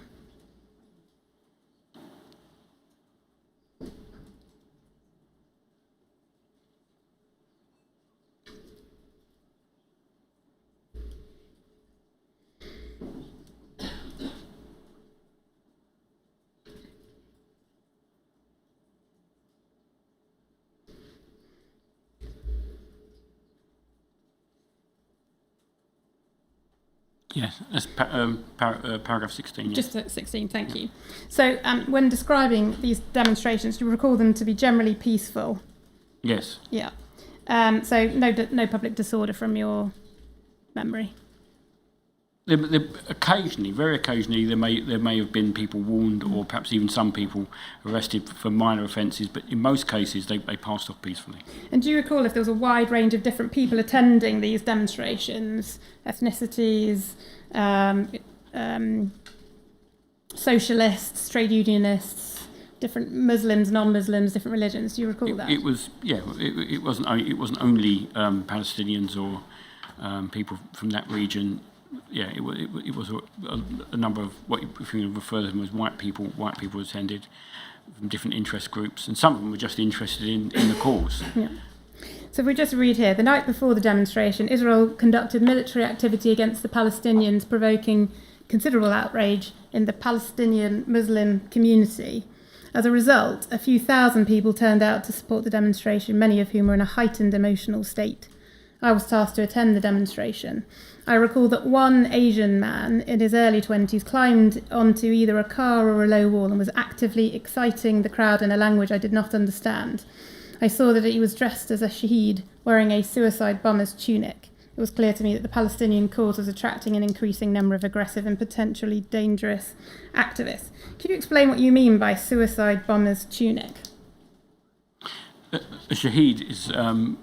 my understanding of it is actually a candidate for being a suicide bomber, and they wear, prior to their action, a tunic that contains it's webbing. The ones that I've seen have been webbing that contain pouches, and often some sort of pouch that has an electrical device to ignite it. So in terms of this person, when you say he was wearing a suicide bomber's tunic, was it a vest with pockets in it, or are you saying it had wires and fake bombs in it? No, I'm saying it wasn't just webbing. It was something more than that, but it didn't, that I could see, because it was from a distance away, any wires or anything like that. But it was representative of a shaheed's tunic. I just want to understand why you understood that. So you couldn't see any wires. It was a vest. It was similar to the ones that I'd seen. Imagine, well, do you know what a suicide bomber's, what a shaheed's tunic looks like in these circumstances? That's what I'm asking you, as to this particular activist, it looked like what the ones he was I've wearing. seen, but without the pouches full of things, and without the pouch for an electronic device. But the actual tunic is like military webbing without the equipment. Right. So there were no fake bombs or anything on it. I couldn't know, because I think if he had have been, he might have been arrested for some offence. Probably. So why did that suggest to you then he was trying to look like a shaheed and wasn't wearing a jacket which had pockets in it? That's how he was dressed, and I think it was part of an image to create excitement in the crowd, because there had been suicide bombings in the region, and he was wearing something representative of that. And looking at exciting the crowd, you say in a language you don't understand. Couldn't he have been involving himself in just legitimate protests in his objections to what was going on, rather than anything sinister? Absolutely. I've seen... no, I won't say it. I couldn't understand what he was saying, but he was acting in a very excited way, and the way, as I remember that, I do have a vivid memory of it, the way he was exciting the crowd was worrying to me. But why was that, when you couldn't understand what he was saying? He could have exercised his legitimate right to protest in anger of whatever it was he was protesting against. He was wearing a tunic which is similar to, as I said, a suicide bomber's tunic. He was at an event which had become all the more full of angst because of what had happened, you could say, hours previously. He was shouting in an excited way. I couldn't understand what he was saying, but I don't think he was giving out the cricket scores. And in terms of what you've written here, you've identified him as Asian. Is there any particular reason why you've identified him as Asian here? He could have been Asian, he could have been Arab, to be honest. Why did you think it was important to record that here? Because that was his description. Do you think, in assessing this demonstration, that the colour of his skin has impacted on your assessment of what was going on? No, I don't, because you can get... It was possible to get British white English suicide bombers, but this was one that happened to look like that. If he had been white, I would have said a white man doing the same thing. If we could have up MPS 0729811. It's not in your bundle. It may be that you haven't seen this document before. Yeah. So we're moving back now to your time in the SDS as Robert Hastings' cover officer. And I'm going to ask you a little bit about his targeting and some of the incidents you dealt with. So this is a report. I don't know if you want to have a read of it and see if you recall. Seeking authority for Robert Hastings to be temporarily relocated from his home address because his family had been racially harassed by local youths. It's a move that ultimately didn't take up. Do you recall this? I don't really recall it, no, I don't recall it. And I don't remember writing it, although I have seen a copy of the original today, and it is my signature. It is your signature. Yeah. So do you accept, therefore, that you wrote this? It may have, I accept that I saw it, and I accept that I signed it. It may have been someone might have just prepared it for me, because there's a use of a word there that I wouldn't use, and I've never used. I don't know what it means, but I think din, because I saw this last week. And so you have seen this document? Okay. I have seen this document before last week for the first time, but well, not for the first time because I've signed it, but I have no particular memory of it. But you're not sure if you wrote it. Do you think it's likely, given that you're his cover officer and you're the one signing it? I don't remember writing it. I don't remember signing it, but I don't dispute the fact I did sign it. But it may have been prepared. Something else might have been going on. Someone else might have written it and said, "I've got that," and I signed it. But in general, in your career as a police officer, would you go about signing documents you hadn't read, reviewed and agreed with? Not blind, and I would have read it before I signed it, but I've got no recollection of it. But as it didn't have anything to do with, it was more of a welfare issue, and I was his cover officer. Someone might have just been helping out when I was doing something else.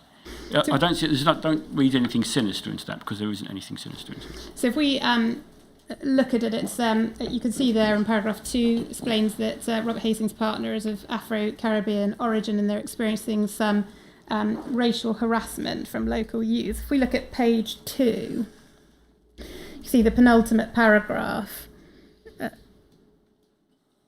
You can see here, as previously mentioned, the officer has lived at the address for 9 years. This present discord appears to be mainly racially motivated and in part justified by a desire for retaliation against members of the black community as a result of the bombings in London on the 7th of July.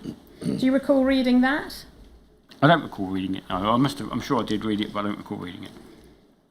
And there's no way you would have made that link. To explain what I'm getting at, what Robert Hastings has said about this document was that the bombings in London on the 7th had nothing to do with the reason they were being harassed. And his evidence would it was that's arrant nonsense. And it was to do with the fact of semi-racial harassment and also the fact he was a police officer. So my question to you is, why did you prove a document with that in there? I must have made a mistake. But why would it have been put in there at all? Why would that link have been made? Well, perhaps at the time it was thought to be a genuine reason. But as Mr. Hastings has explained, he said it was arrant nonsense, had nothing to do with it. Okay, do you think that that's in there because you made that link in writing this document? Well, I'm not sure that I wrote it. I do accept that I signed it, but there was no sinister intent to put it in, and I don't know why it's there. But and it might have been at the time that was thought to be the case. They wouldn't have just put it in to pad it out. So you think somebody else might have written that and made that link? Possibly, I don't know. Do you accept that the suggestion is sort of erroneous speculation, given what Mr. Hastings says about the incident? No, because we had no reason to speculate. We had no reason to do that. At the time, it was written. If it turned out to be incorrect, then I'm sorry, it turned out to be incorrect. But at the time, it was put in there quite genuinely. And that happens. Things happen and they turn out to be incorrect. But at the time it's done with the best of intent. Do you think in approving this document that you accepted that as a reason because your background in E-Squad and perceptions you may have obtained has unduly influenced your perception of events when you were on the SDS? I'm not sure. I want to turn to Robert Hastings' tasking into the international solidarity movement. Do you recall that group from your time working in E-Squad? There were so many groups that I don't particularly remember that one.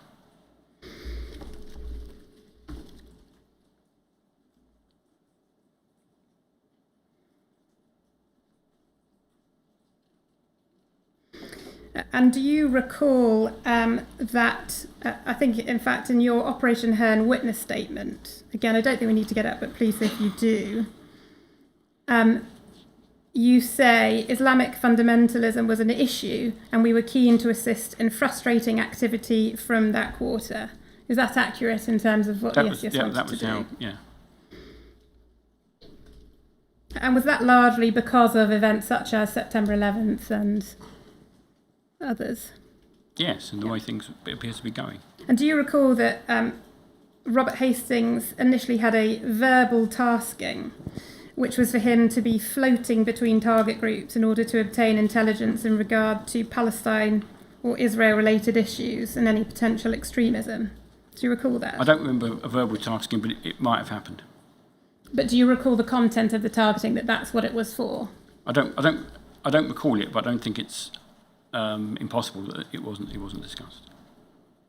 So what he says, and again, we can bring it up if you need to, but I don't think we do it. Paragraph 68.3 of his witness statement. He says, I recall that I was to float and use any new connections in order to springboard and obtain any intelligence in relation to ISM, specifically regarding individuals or groups who might be of concern to Islamic terrorism. Does that sound about right in terms of his tasking? That sounds fair, yeah. Now, you say at paragraph 283 of your witness statement that you had no determinative role on targeting, which was the DCI's responsibility. But given your background in E-Squad, do you recall having any influence over Robert Hastings' targeting and the reasons for it?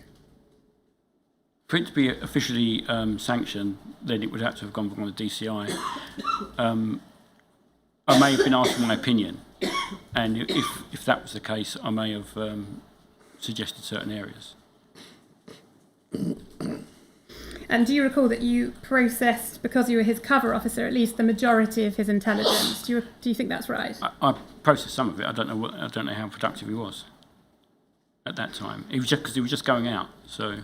And in terms of the activities of the international solidarity movement, do you recall that they were supportive of the Palestinian people in their homes and were focused on Palestinian rights? Does that accord with your recollection? As I said, there were so many groups. I can imagine that they may well have been, but I don't remember them particularly as a group. But there were many groups. Some came up and sprung up and died very quickly. Others kept going. But in terms of Robert Hastings' targeting and which group he went into, do you recall that particular group? Not specifically 23 years later, no. Could we please have a MPS 006 4457, which is at B104 of the bundle?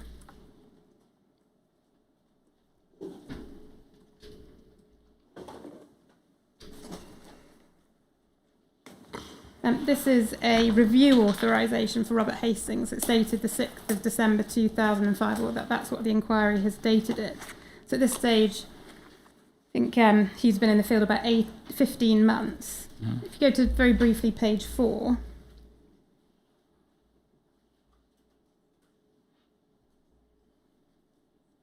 Can you see there a name? It's got your name in it. Yep. And I don't know if do you recall writing this document? No, I don't. If we could go back to page 2, please, paragraph 1. I may well have written it, but I don't recall it. Do you think it's likely again because you were his It's possible, yeah. So page 2, paragraph 1. Here we go. So you have here, the criteria for Commonweal deployment continues to be met as the Palestinian issue remains a political issue and an emotive subject for those seeking to advance Islamic militancy. The consequences for the MPS is that either dedicated support groups or elements from the left-wing protest in a manner which could have direct consequences for public order in London and other parts of the UK. I can carry on and read that. Commonweal has infiltrated to ISM a point where he is able to state who are the leading figures within the organisation, methods of recruitment, of recruiting supporters of the group, pass on to Israel and what is expected of them once there. Any leading personality within the ISM would be known to Commonweal. Does this ring any bells to you? No, I don't remember that paragraph specifically, but it seems fair. If we could just go briefly to paragraph 5.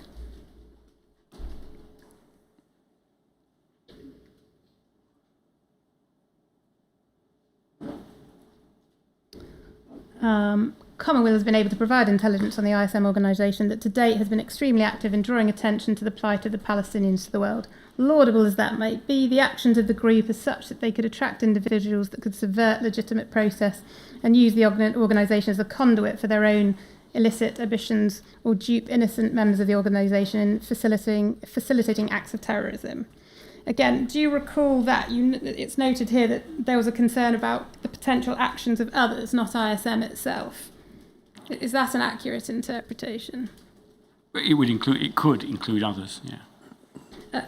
From your recollection and experiencing of processing Robert Hastings' intelligence during that time you supervised him, do you recall any evidence of Islamic terrorism through ISM? I can't remember now.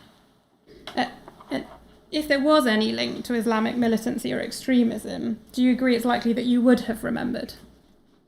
No, I don't, because I've dealt with, in various roles, with a lot of intelligence concerning terrorism and other important issues, such as espionage, for a number of years. So to say that, oh, I remember that, I may have done, I may not. Sometimes you remember the most strange and obscure things. Others, it just becomes, it goes into the general pit of your mind. And so I don't have a specific memory of that. I think it's fair that it was written, but I think what you're saying is I can't remember it. I really can't. It may have been that, but I can't say yes. I remember that. Let's have a look at a few of the reports to get a flavour of what the types of things that the ISM were doing. Can we briefly have a MPS 0039660? Again, not in a bundle, and I'm afraid it may be that you've not seen these documents. Yeah.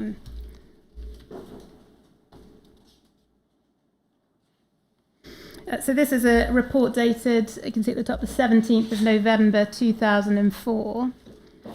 And you can see here, title subject, ISM Rampart Street door entry code. And then the main body, the door access code for the Rampart Street Centre. And then used for ISM training weekend over the 13th to the 14th of November 2004. So this appears to be the first report on ISM. Do you recall that that's the type of thing they were doing, training sessions? No, I don't remember. You don't recall what they would have A involved? lot of groups did training sessions, so I'm not surprised that it's in there, but so did many other groups do training sessions. Do you recall writing this formal report up from Robert Hastings? No. If we could have MPS 004130s, please. And I think probably all these documents you haven't seen.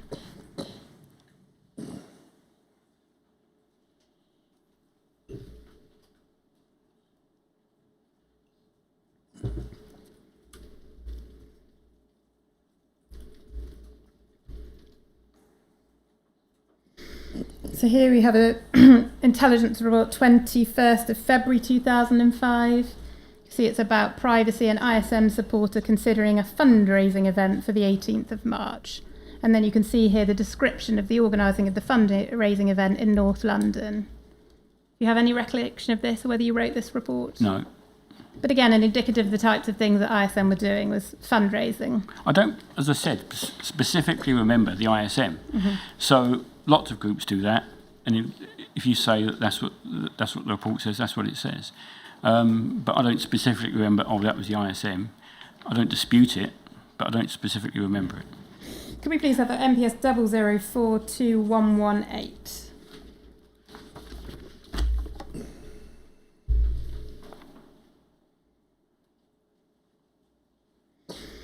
So you can hear again a report, the 12th of April 2005. ISM activist claims to have been in contact with extremists.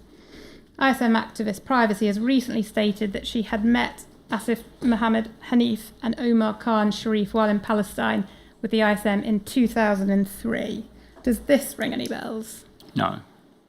Don't recall whether you wrote this report or not. Do you think it's likely? It's 21 years ago. I may well have written it, but I wrote or compiled hundreds, as the others did, if not thousands of reports. And to say that something you wrote 21 years ago, it'd be amazing, I think, if I did. Looking at this report, this is a meeting which was 2 years before this report. And we know that one was a suicide bomber, the other an attempted suicide bomber in an incident that took place in Tel Aviv.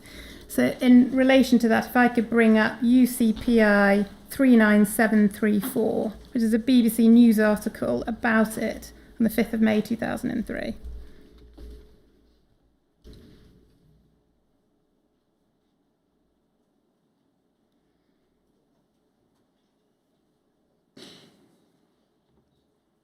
So this is a newspaper article that was contemporaneous to the incident. Mm-hmm. And you can see in paragraph 1 the heading, 2 Britons accused of a Tel Aviv suicide bombing were allegedly seen visiting a Gaza apartment belonging to a pro-Palestinian group 5 days before the attack. And then paragraph 2, Raphael Cohen, an activist for the International Solidarity Movement, which carries out what is called non-violent direct action against Israeli occupation of Gaza and the West Bank, said he spoke to the pair on the 25th of April for 15 minutes. You go down to paragraph 9, so about 3 paragraphs under Flower Tribute. It says, Mr. Cohen confirmed he met the men who was given a cup of tea at the ISM office. And then he says, I did meet them.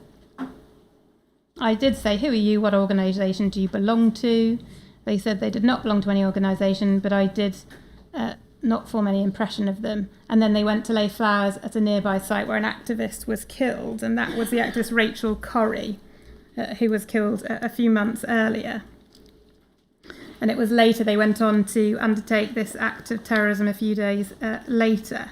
Do you recall any of this? No. I vaguely remember Rachel Corrie being in the news, but I don't remember that specifically, no. Mm-hmm. So you can see in this article the ISM activist is very open about his involvement with the two men. There's no connection with ISM save for a cup of tea and laying flowers at Rachel Corrie. Do you see that? I see it's written on there, yeah. So when Robert Hastings reported this information to the office in 2005 in the previous intelligence report, did you ask him to do any further research on this? Do you remember that? He wouldn't. It would have been another thing that he would have, I assume, would have been.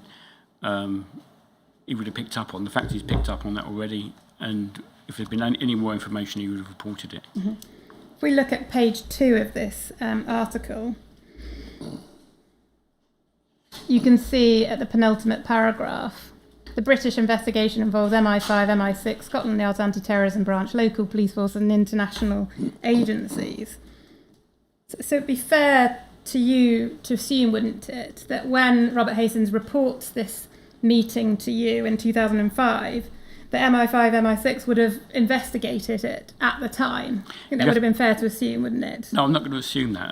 That they would have been receiving all kinds of intelligence reports, and possibly the ones that has been submitted. As to whether or not they investigated and who investigated it, you'd have to speak to them. But just purely as a concept, I mean, it's in a BBC article. It could have researched yourself and found out at that point. I'm not going to discuss BBC News articles. That information would have been distributed, and I'm sure that those agencies would have received it. How they acted upon it would be a matter for them. My point is, when you receive the information from Robert Hastings about this meeting in 2005, 2 years after the incident, there's nothing, is there, for the SDS could add to intelligence about this and the meeting with an ISM activist 2 years later, is it? I don't know, because you don't know with intelligence reports, you don't know if it's part of a greater thing. So to say, oh, well, that happened 2 years ago, we can forget that then, isn't necessarily the case. There's been lots of instances of intelligence coming in later that then becomes a missing part in a jigsaw. So I'm not going to speculate on that. If we can go to MPS 0065297.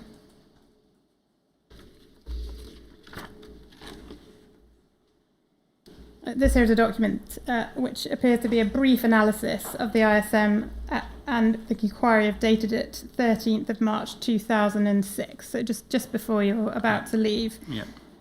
Again, you probably haven't seen this document. Does this look like something that you recall from the time that you may have written, or whether...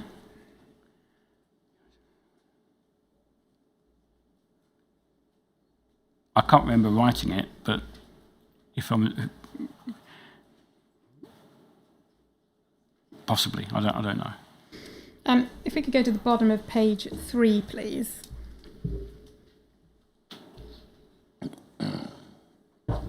Just very briefly, it says here, despite these efforts and the accompanying media attention, ISM remains a small group with a core membership of no more than 12 to 15 people.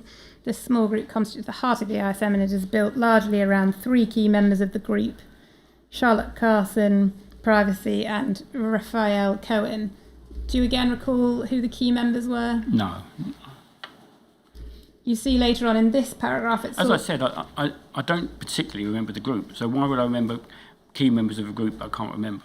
Do you recall what Atif Chowdhury's involvement with the group was? No.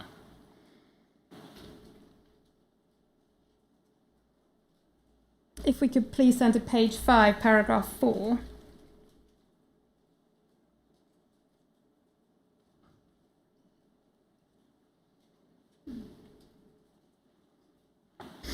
So you can see here, this concern relates to infiltration is based on the recognition that Israel remains staunchly opposed to the role undertaken by the ISM within the occupied territories. The group is keen to refute accusations of being a supporter of terrorist activity, but does recognise that public perception of the group within the UK and Israel in particular may have been influenced by the apparent revelation that 2 recent suicide bombers had travelled to the region as members of the ISM. Do you accept that this statement is false? No, I don't know about that. You've seen the BBC News article Yeah. and the explanation that they were suicide bombers and they met with an ISM activist. There's no suggestion that they are members of the ISM, is there? Not in that news article, but No. I don't, but I don't necessarily use all my sources from the BBC. If not false, do you also accept that's potentially at least misleading? Because there is no evidence that we've seen here, I'll be corrected if I'm wrong, in the intelligence report that was provided to you or the article that they were members. I don't know whether there was other intelligence that I and you haven't seen, so I'm not going to comment on it. Do these reports seek to provide justification for the reporting on ASM being linked to Islamic extremism? No, they report the status of the ISM, of how it was believed to be at the time. And save for the reports relating to 2 suicide bombers, if it was suggested to you that there was no evidence of Islamic terrorism found by Robert Hastings, would you agree with that? As far as I'm aware, there wasn't, but at the time we didn't know that. So with hindsight, it's easy to say, oh, if that's the case, then there's nothing there. But we didn't do it, we weren't monitoring them for the fun of it. Mm-hmm. But Robert Hastings did target that group for a considerable period of time, certainly throughout the time you were there. And it's clear there was no link, as you've said, that ISM had no interest in violence or terrorism as a group. Did you associate the potential for ISM to be linked to others who are linked to Islamic militancy simply because ISM was interested in the rights of Palestinian people? No, absolutely not, because there were lots of groups that were doing that, and we didn't monitor all of them. There has to be something more to it than that, something that excites interest. So no, we weren't just picking on ISM out of the blue. Was the threat of ISM and any association it had with Islamic extremism deliberately exaggerated to make SDS reporting relevant to its SDS customers? Because you don't have to inflate the risk of Muslim extremism when you've got people getting blown up on trains in London. If it was suggested to you that because of your background in E-Squad, you were highly sensitive to anything you perceive would link a group or an individual to Islamic extremism, and this has unduly influenced how you've interpreted Robert Hastings' reporting on ISM? No, absolutely not. I was highly sensitive to it because it's my job, and if you remember at that time, there were numerous attacks. There have been attacks since, and it was my duty as a police officer in London to protect the country, our allies, and the people of London. And if that meant examining certain things, then I was willing to do that. It wasn't done to be unfairly or intrusive. It was done to protect the people of London. And the rest of the country. I appreciate that you don't have much memory of Atif Chowdhury. I want to look at a few of the reports about Atif Chowdhury just to understand why some reporting was submitted. If we could have MPS 00413332. Again, probably these documents are not ones you will have seen.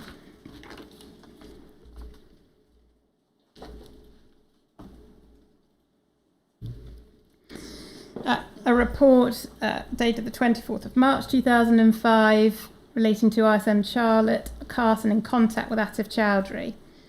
The ISM activist Charlotte Carson maintains contact with Atif Chowdhury, a fellow ISM activist. She also is a keen supporter of Zaytoon, a Palestinian olive oil producing company that distributes in the UK. Zaytoon is Mr. Chowdhury's business that he had set up to import Palestinian goods, including olive oil. What is reported here is that Atif Chowdhury has a legitimate company undertaking legitimate attitudes, nothing to do with public disorder or criminal enterprise. So why was it recorded in an intelligence report for Special Branch? It showed an indication of what he was doing, and at the time when that's written, you don't know that that company is a legitimate company or is being used as a front company. So it was reported. If it subsequently transpires that that is the case, that it is legitimate, then okay, then it should come out. But at the time you receive information, you go on what the information says. I didn't know Zaytoon as a company. It could exist, it might not exist. Someone, I would imagine, if they were going to progress that, would research it. But you don't know. In terms of Atif Chowdhury, his evidence was that he was involved with ISM London, but in 2004 started to concentrate on this business and effectively left ISM. So that's in 2004. And he says he did some fundraising and some training, but in essence peripheral. So we have a report here in March 2005, well after him leaving the group. So why, even if this was suspicious, why is it he being reported on for a group he's barely involved in? Well, because at that time we wouldn't have known that was the situation. I didn't know that was the situation. So Robert Hastings did not tell you that Atif Chowdhury had in fact left. Well, he might not have appreciated it either at that time fully. He might have known he wasn't there, but he didn't know people leave groups or are absent from groups and then come back. I think Robert Hastings' evidence was that, in fact, paragraph 169.1 of his witness statement talks about being very close friends with Mr. Chowdhury and knowing that he'd left. Well, so he was clearly aware. You were saying that he didn't tell you that. I can't remember him telling me that, and although he might have been a confidant of his, then he was still, if he still felt it was appropriate to report on him, then I'm just processing the information that he passed. Can we go to MPS 0064199, please? So again, another intelligence report about Atif Chowdhury's what's described as antecedent details, dated the 18th of October 2005.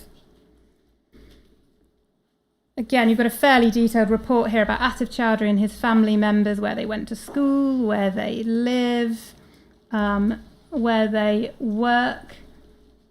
Again, these are people not involved in ISM, nothing to do with the group. Why is this necessary to record such personal information about his family? I don't know if I wrote that, but all I can think it wasn't done with any sinister intent. It was done with a view to providing information about someone who might become of significant interest later. If that ebbs away, then okay, then that should come out. But at the time, it was done with the best of intent. If a mistake was made, then it was made, but it wasn't a malicious mistake. But in terms of making a mistake, again, this is a man who left the group, and family members who aren't involved in it. And I think in your statement, you talk about paragraph 201 of your witness statement, having an eye on whether UCO reporting was intruding on the privacy of individuals and that you would keep an eye on it. Is this not the kind of information that you would want to make sure didn't enter intelligence reports? It depends on what the situation is at the time. So, yes, you're right. You have to be aware of collateral intrusion, but it doesn't mean that occasionally it won't happen. It's not done with any, as I said, with any sinister intent. Sometimes mistakes like that happen. We could go to MPS 0065137.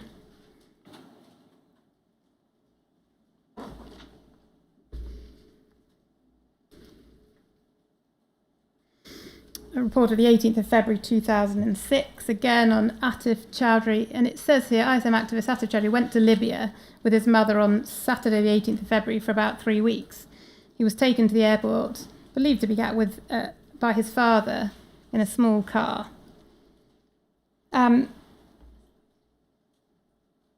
We know from the previous report that his brother works at the Libyan embassy. And Atif Chowdhury's evidence is what this trip was about, was to visit his brother and go to his nephew's birthday. Do you have any recollection of that? No. Would there have been any reason why that information had been left out deliberately by Mr. Hastings? I don't know. It was left out deliberately. I think the point of it is that he's gone to Libya. Would that have been concern for you, going to Libya? This was prior to the collapse of Libya, and potentially anyone that went there possibly could be, it could become a point of interest later. So the fact of him brother working at the Libyan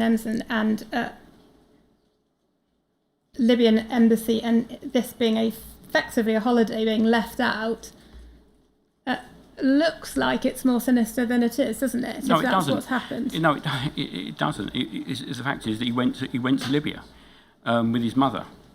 There's no sinister intent there. We're not trying to make anything more substantial than it was. These reports, we didn't research these reports in the sense of we progressed them. They went to a bigger intelligence pool, and No, they please carry on. went to a bigger intelligence pool who would deal with it as they saw fit. We just provided the intelligence. If it was considered, once it is seen by the appropriate desk officer, that was of no consequence, then that would be of no consequence. But they couldn't decide that unless they'd seen it. Is the reason that Atif Chowdhury was in fact reported on so much because he was the only Asian person or of Muslim background who was actively involved in ISM London when Robert Hastings joined it? No. And that raised a suspicion in you that he might be linked to Islamic extremism? No. Would you recognise that repeated reports about an innocent British Asian man with a Muslim background with no links to Islamic fundamentalism is illustrative of institutionalised racism? No, I wouldn't. Would you accept at least that this was unfavourable treatment of Atif Chowdhury? No, he was reporting to prepare. Let's say Hastings was preparing reports in good faith. It wasn't. If it had been, let's suppose it had been a white English person, then that's what the report would have said. It wasn't. It just so happened that was the circumstance. It wasn't that he was picked out or singled out, or there were others there that he ignored. I want to move on to look at the accuracy of reporting and how important that was. Did you consider that reporting from the UCOs, that it was essential to be accurate? Accurate as they could be. What does that mean? Well, sometimes they might come across something, report it in good faith, and it doesn't turn to be accurate or doesn't turn out to be as significant as it first appeared. It's easy 20 years later to turn around and say that was completely inaccurate. At the time, we went with what we had. Did you ever ask a UCO to fact check something because you were unsure about its accuracy? A UCO in general, you mean? Yeah. Possibly. I can't remember.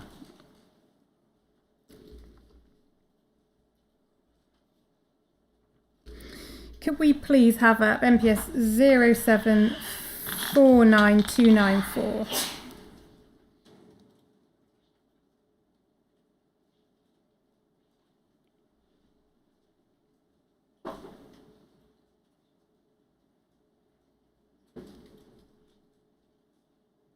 Apologies, that is, this is, can we go to paragraph 23, page 10?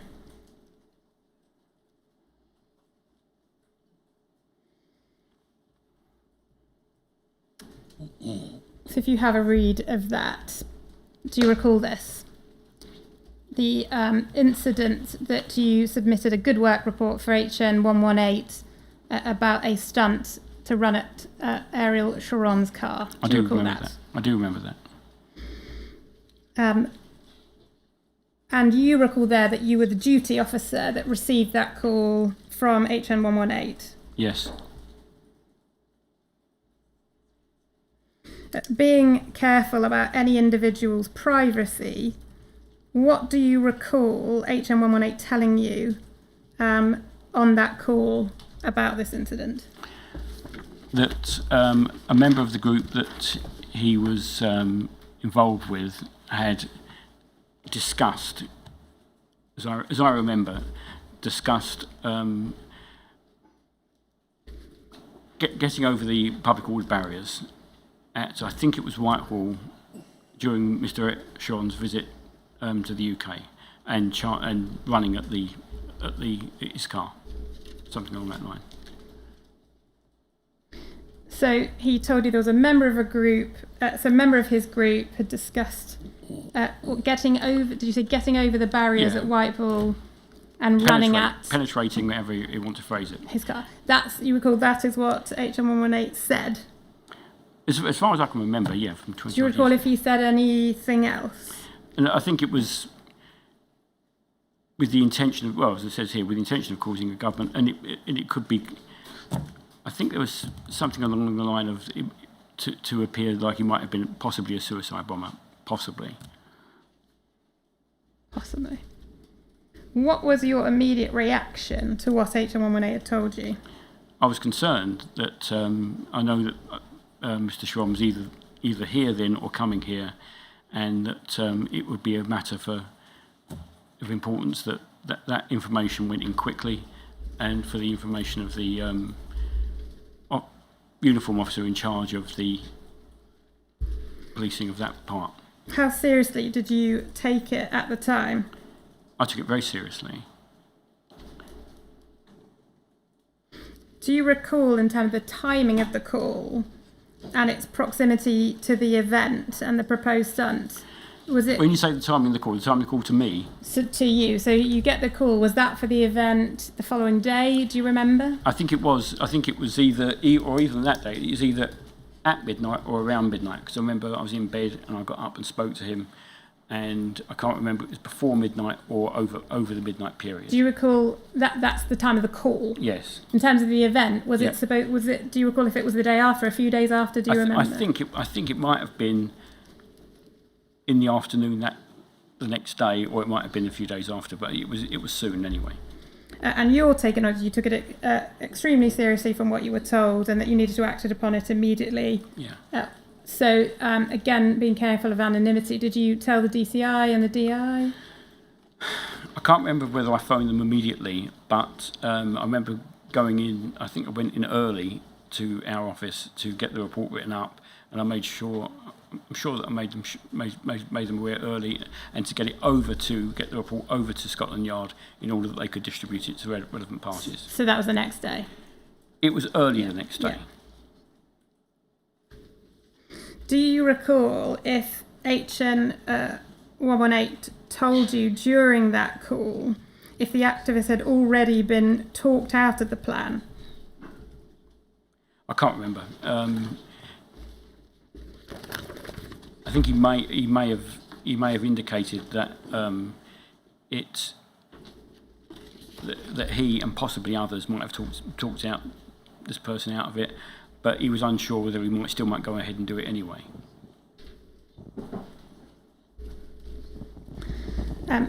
Please do not say any of the names out loud for privacy reasons, but do you recall HN118 stating the name of the activist on the phone? He may have done, but I don't remember it.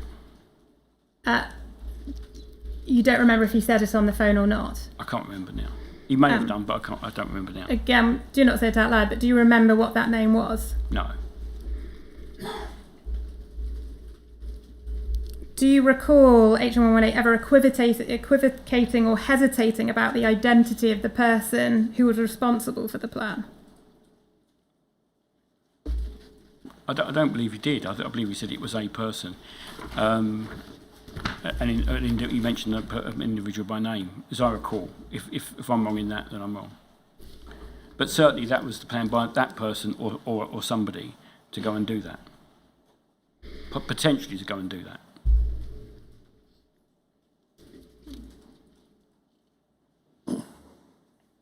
Have you seen any of Guy Taylor's evidence or Noel Douglas's evidence In relation to in what? this inquiry? No.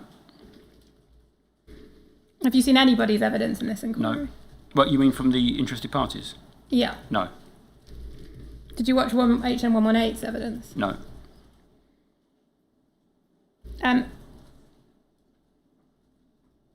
You have a cipher list there. What Guy Taylor and Noel Douglas say... What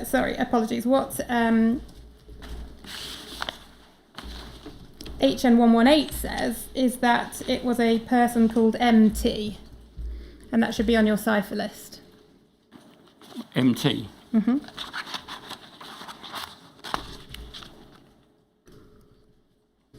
MT was the activist.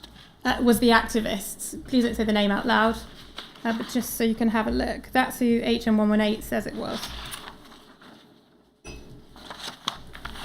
Should be on the civilian cipher list.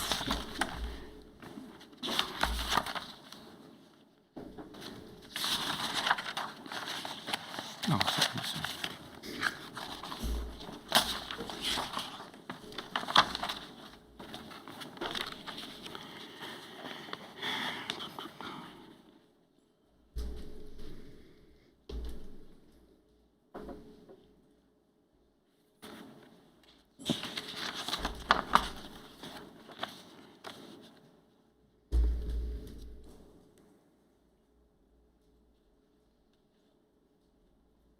I can't see an MT. Can we check that Mr. Gilbertson has the civilian cipher list, please?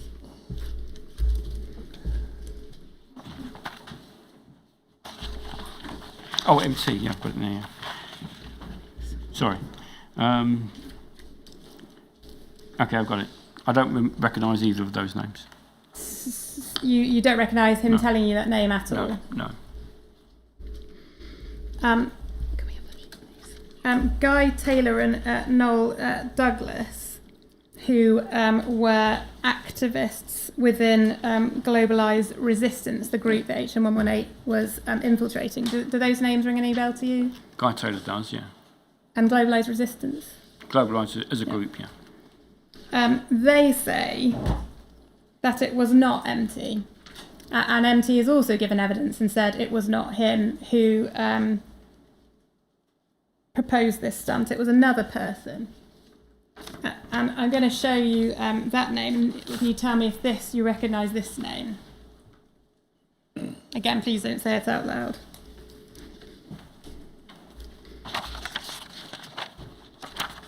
Do you recall if that's the name that HN118 gave you on the phone as responsible for this stunt? I don't remember that. Do you recall if HN118 mentioned the ethnicity of the activist who came up with the plan on the phone? No. Did you ever recall HN118 telling you about it being a young Arab male? No. Did he describe the activist to you in any way that you recollect? I can't remember if we had a conversation about it. I would have thought that if he had, I would have put it in the intelligence report. But my main concern was a potential act of that nature occurring and to thwart that. But I don't remember anything about ethnicity or anything.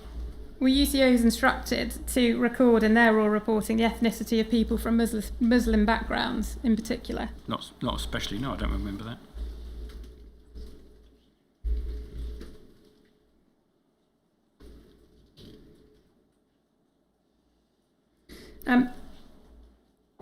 Given that you took this incident seriously and that this was an event that was supposedly happening the following day if it was going to go through. Well, soon, possibly.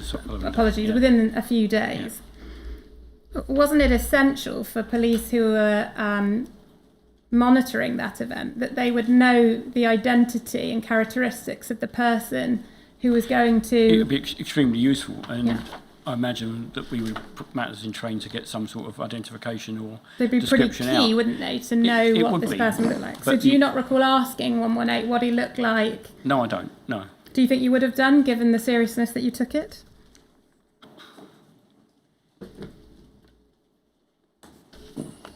I may have done, I can't remember now. Do you recall HN118 saying how he heard about the plan, where he was and the context of it? He did mention about where he was when he heard it, and that he was obviously, I think he was with the person that he nominated. Where was it? Do you recall? I can't remember now. Was it in a pub? Do you recall that? It may well have been, but I can't remember. Do you recall if he told you who else was there from the group? For example, Guy Taylor? He may have said that, but I can't remember. It's a long time ago. I can't remember it. Noel Douglas? I don't remember any other names.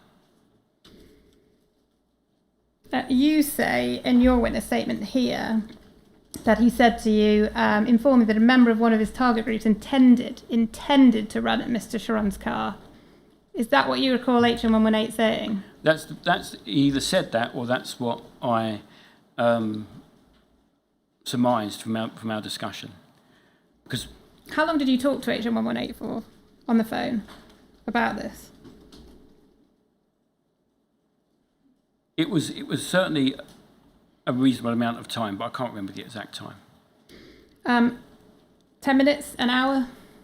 It was under an hour, but it might have been 10 minutes or more than 10 minutes. Do you recall on the phone if he mentioned, for example, the person wearing a fake suicide vest?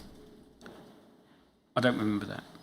Do you recall if he told you what it looked like?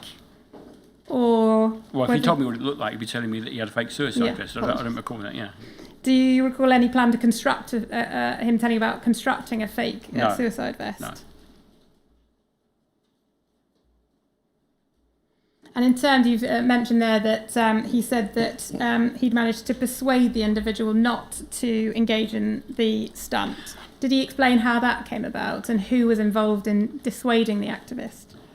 I can't remember if he said it was him or him and fellow activists.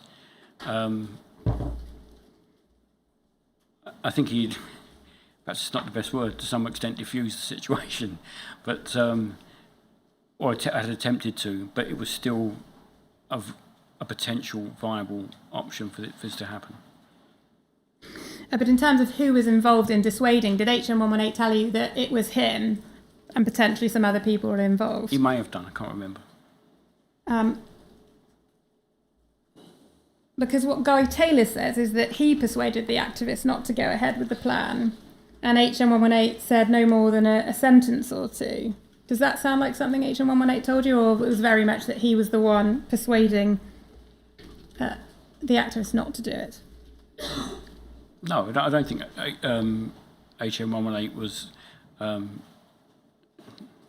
inflating his role in this.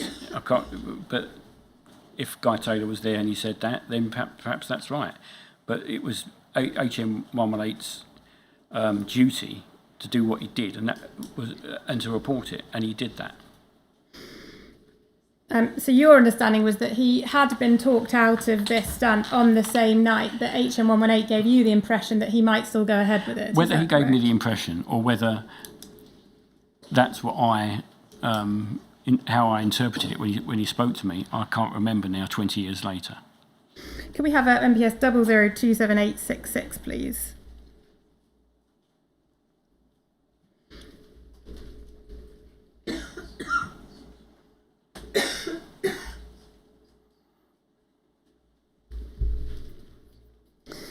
So this appears to be one of the first reports about this, and you can see at the top, date information attained from source, 15th of July, and the typing date is the same. Activist MT, possible action concerning the visit of Ariel Sharon. The activist MT, who is associated with Globalised Resistance, has spoken of his intention of embarrassing Mr. Sharon during his visit to the UK and his protection officers by dressing up as a suicide bomber and performing some sort of protest action in the vicinity of Mr. Sharon. Do you recall writing this report? I can't remember the wording, but I do remember preparing that report, yes.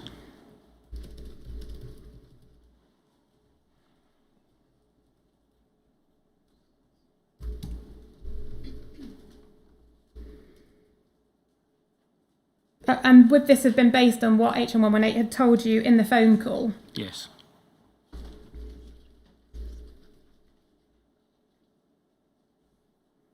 So is it likely in terms of the dates and typing, this was actually the information you obtained on the 14th of July and that you typed it up the day after?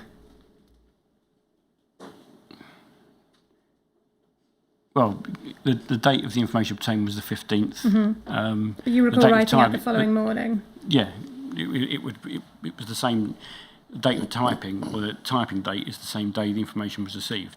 I received it, I guess, after midnight, so hence the 15th, and I typed it up that morning. And does this accurately reflect what you think HN118 told you on the phone? Yes, because otherwise I wouldn't have written it in those terms, yeah. If we look at the source comment, is it likely this is information that HN118 would have told you, him being the source? Yes.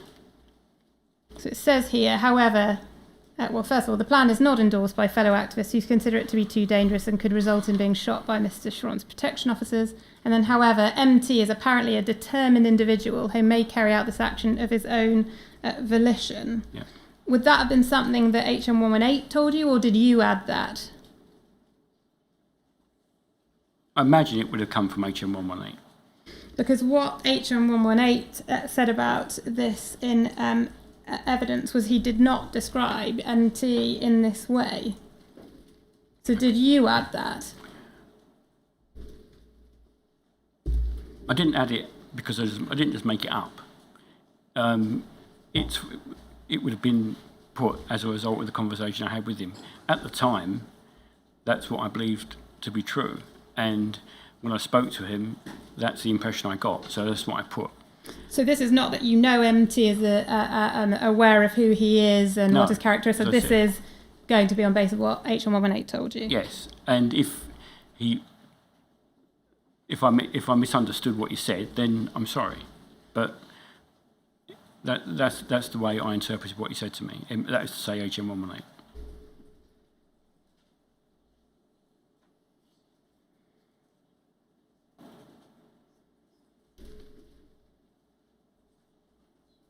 Can we have a MPS 00027870, please?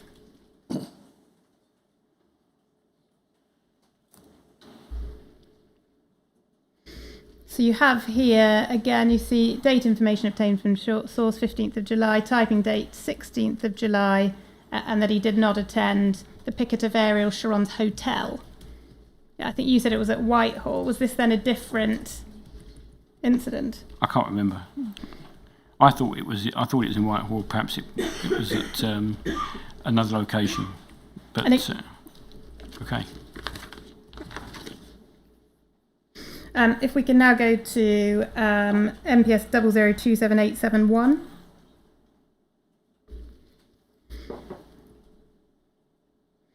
Again, another one, you can see the dates, again, the same. You can also see the report number 605, and the previous one is 604. So this seems like a series of reports that you're putting in. I'm guessing these are all going to be from you, is that right, given the topic it's on? And that they're I believe these reports are from me, yeah. So why would you put in this? Is MT's personal phone number? Again, would this on basis of something that HN118 would have told you? Because if I would have considered at the time, if a person is possibly going to commit actions like that, and at the time I thought that was the case, such information such as his telephone number could be relevant later on if he's ever subject of a more meaningful inquiry. If we could look at MPS 00027874.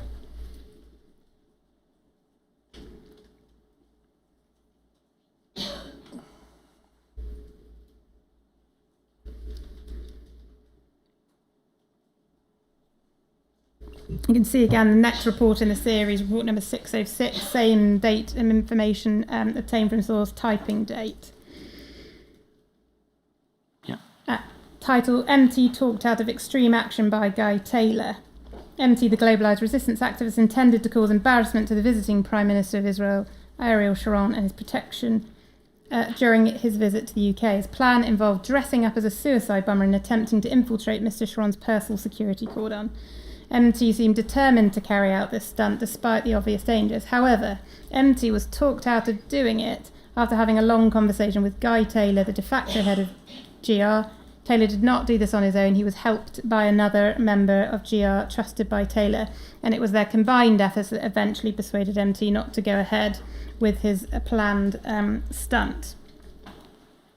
Again, this information would have come from that initial call from HN118. I don't know. Its date of typing is the 16th, which is after that. So possibly a subsequent call. All the other reports are also typed date of 16th of July. Oh well, possibly, but apologies. The first one was the 15th apology, but the subsequent ones are the 16th. My question to you is, why is this information about being talked out of the action in a different report to the previous one? The previous one identifies that members of Global Riders Resistance aren't on board with this plan, but in a separate one, it says that he's talked out of it. So why are that information separated? Well, I'm not sure that I took that information. That might have been compiled by someone else, or it might have been compiled to me in a subsequent conversation. So the first report would have been the first conversation, and then I might have spoken to HN118 later, and he said, "Oh, now the situation's changed," and that is a dynamic situation in all of these situations. So things change, and that might be that it's changed, and that report came in later. So HN118's evidence was that this was a conversation in a pub where the stunt was proposed, and then he had a conversation, and he was talked out of the incident on the same evening. But that's not the impression you got from him on the phone. That's not the impression you got, and perhaps I misinterpreted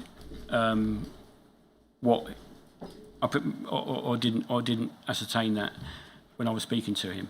But if that's the case, then okay. But at the time I put the first report in, that was the concern. And considering that you're dealing with the Prime Minister of another important country, you can't you can't be casual about such things. And your recollection was that of HN118 saying that he was the one who talked him out of it. But here it says a long conversation with Guy Taylor, and him being the one, and that he was helped by a member of GR. Yeah. Would that other member have been HN118? I don't know. It could have been. And then you note here, Handa's comment, office copy only, information passed to DITN24. Would it have been you who passed the information on? It may have been. I can't remember it. Because what the activists, Guy Taylor and Noel Douglas, have given evidence of was that this was a conversation in a pub. It was short-lived. It did come up as an idea. He was talked out of it, and that was the end of the matter. Yeah, but I wasn't at that pub in that pub at that time, so I don't remember. All I received was a message from HN118, who I believe in good faith passed that information. And as I said, if you're dealing with the Prime Minister of an important country, a very controversial Prime Minister of an important country, and that someone has mooted a plan to do that has to be acted upon. And given your background in E-Squad and the concern you had developed about Islamic extremism, do you think that receiving this call, that you potentially blew it out of proportion, and what was told you was that he'd been talked out of it and it wasn't going ahead? No. Could we have a MPS 00028780?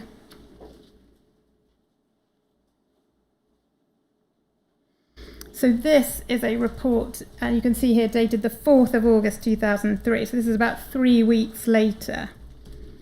Do you recognise this document?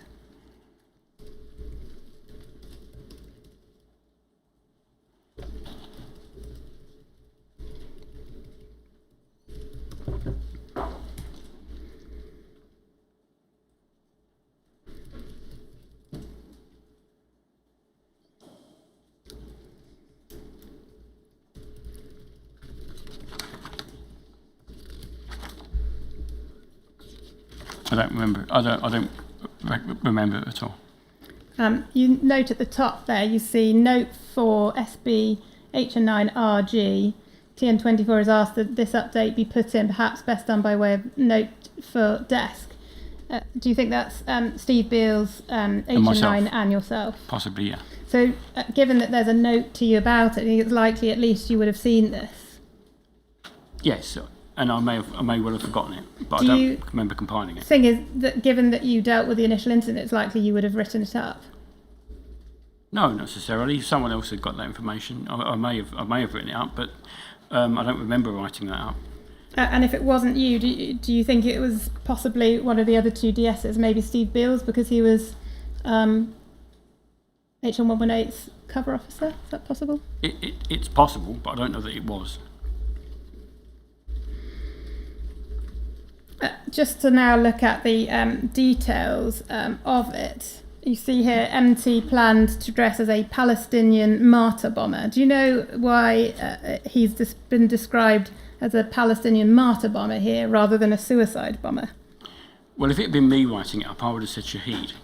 So, I don't know, no.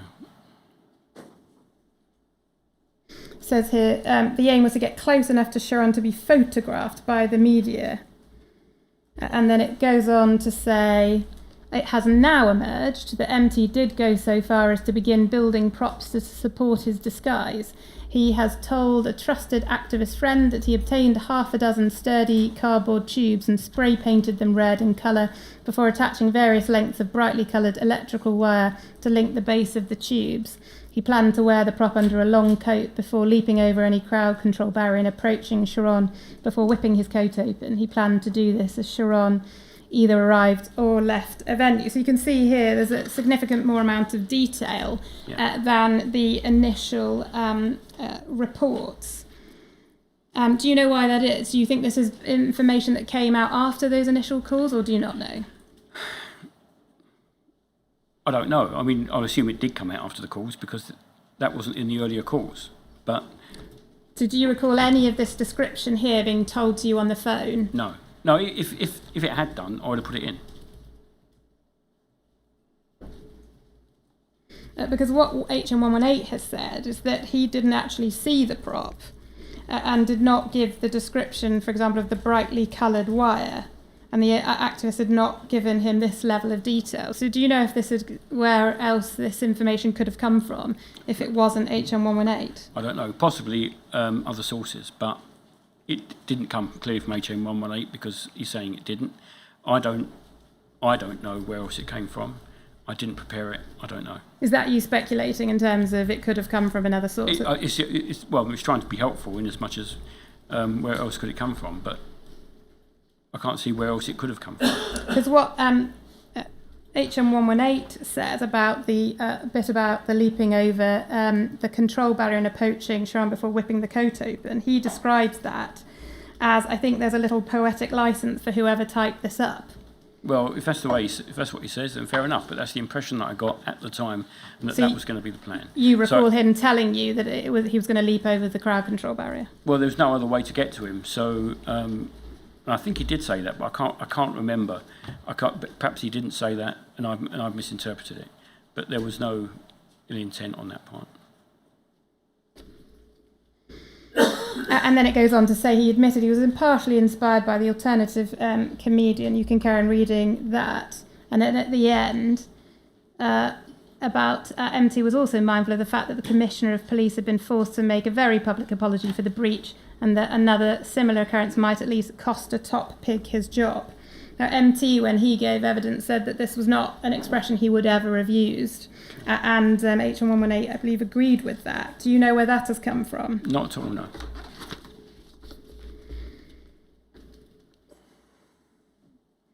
And then you see the final sentence. If we could just expand out, please. On the second page, MT has assured one of those individuals that he has now destroyed his makeshift vest and that he has no intention of resurrecting the plan should Sharon visit again in the future. Do you recall being told that MT had destroyed the vest? I may have been told, but I can't remember.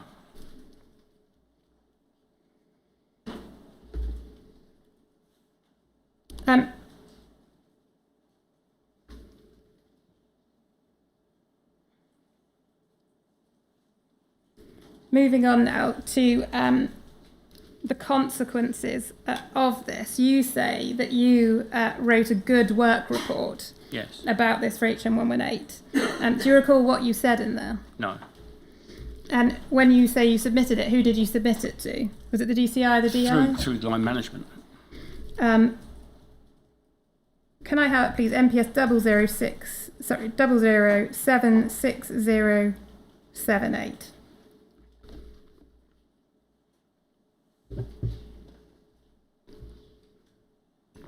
Now, except this is a document written well after your Departure. time in the SDS. But it's about this incident. If you want to just read the Ariel Sharon section.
Okay.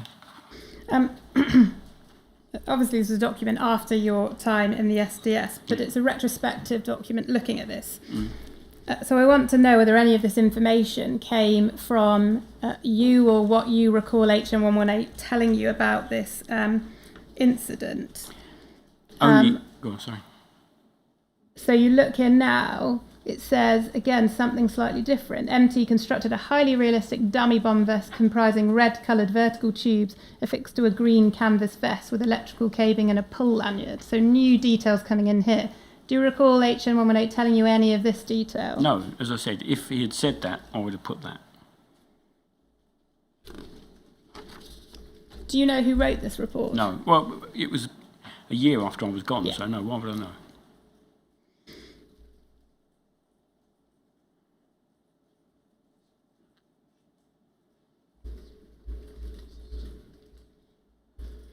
And then you see it says the dummy vest was retrieved by the officer and destroyed. Again, different from before, which said MT had destroyed. Did HN118 ever tell you that he had destroyed No. the vest? Once again, if he'd have said that, I would have put that.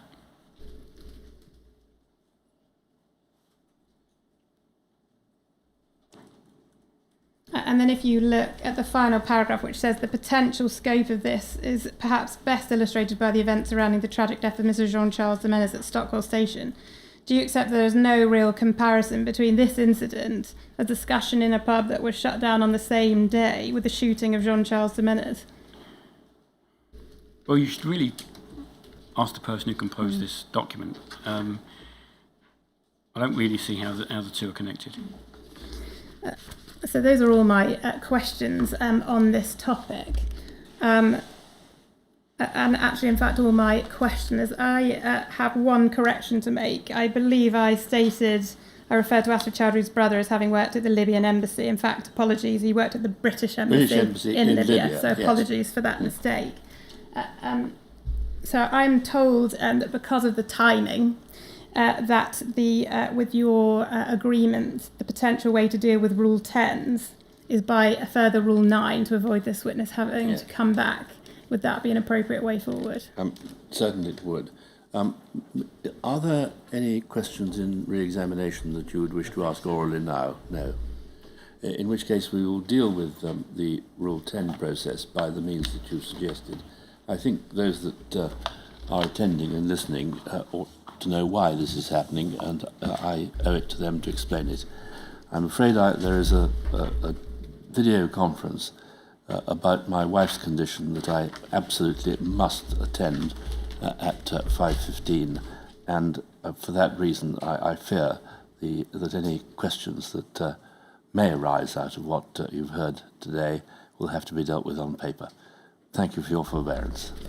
We'll resume again on Monday at 10 o'clock.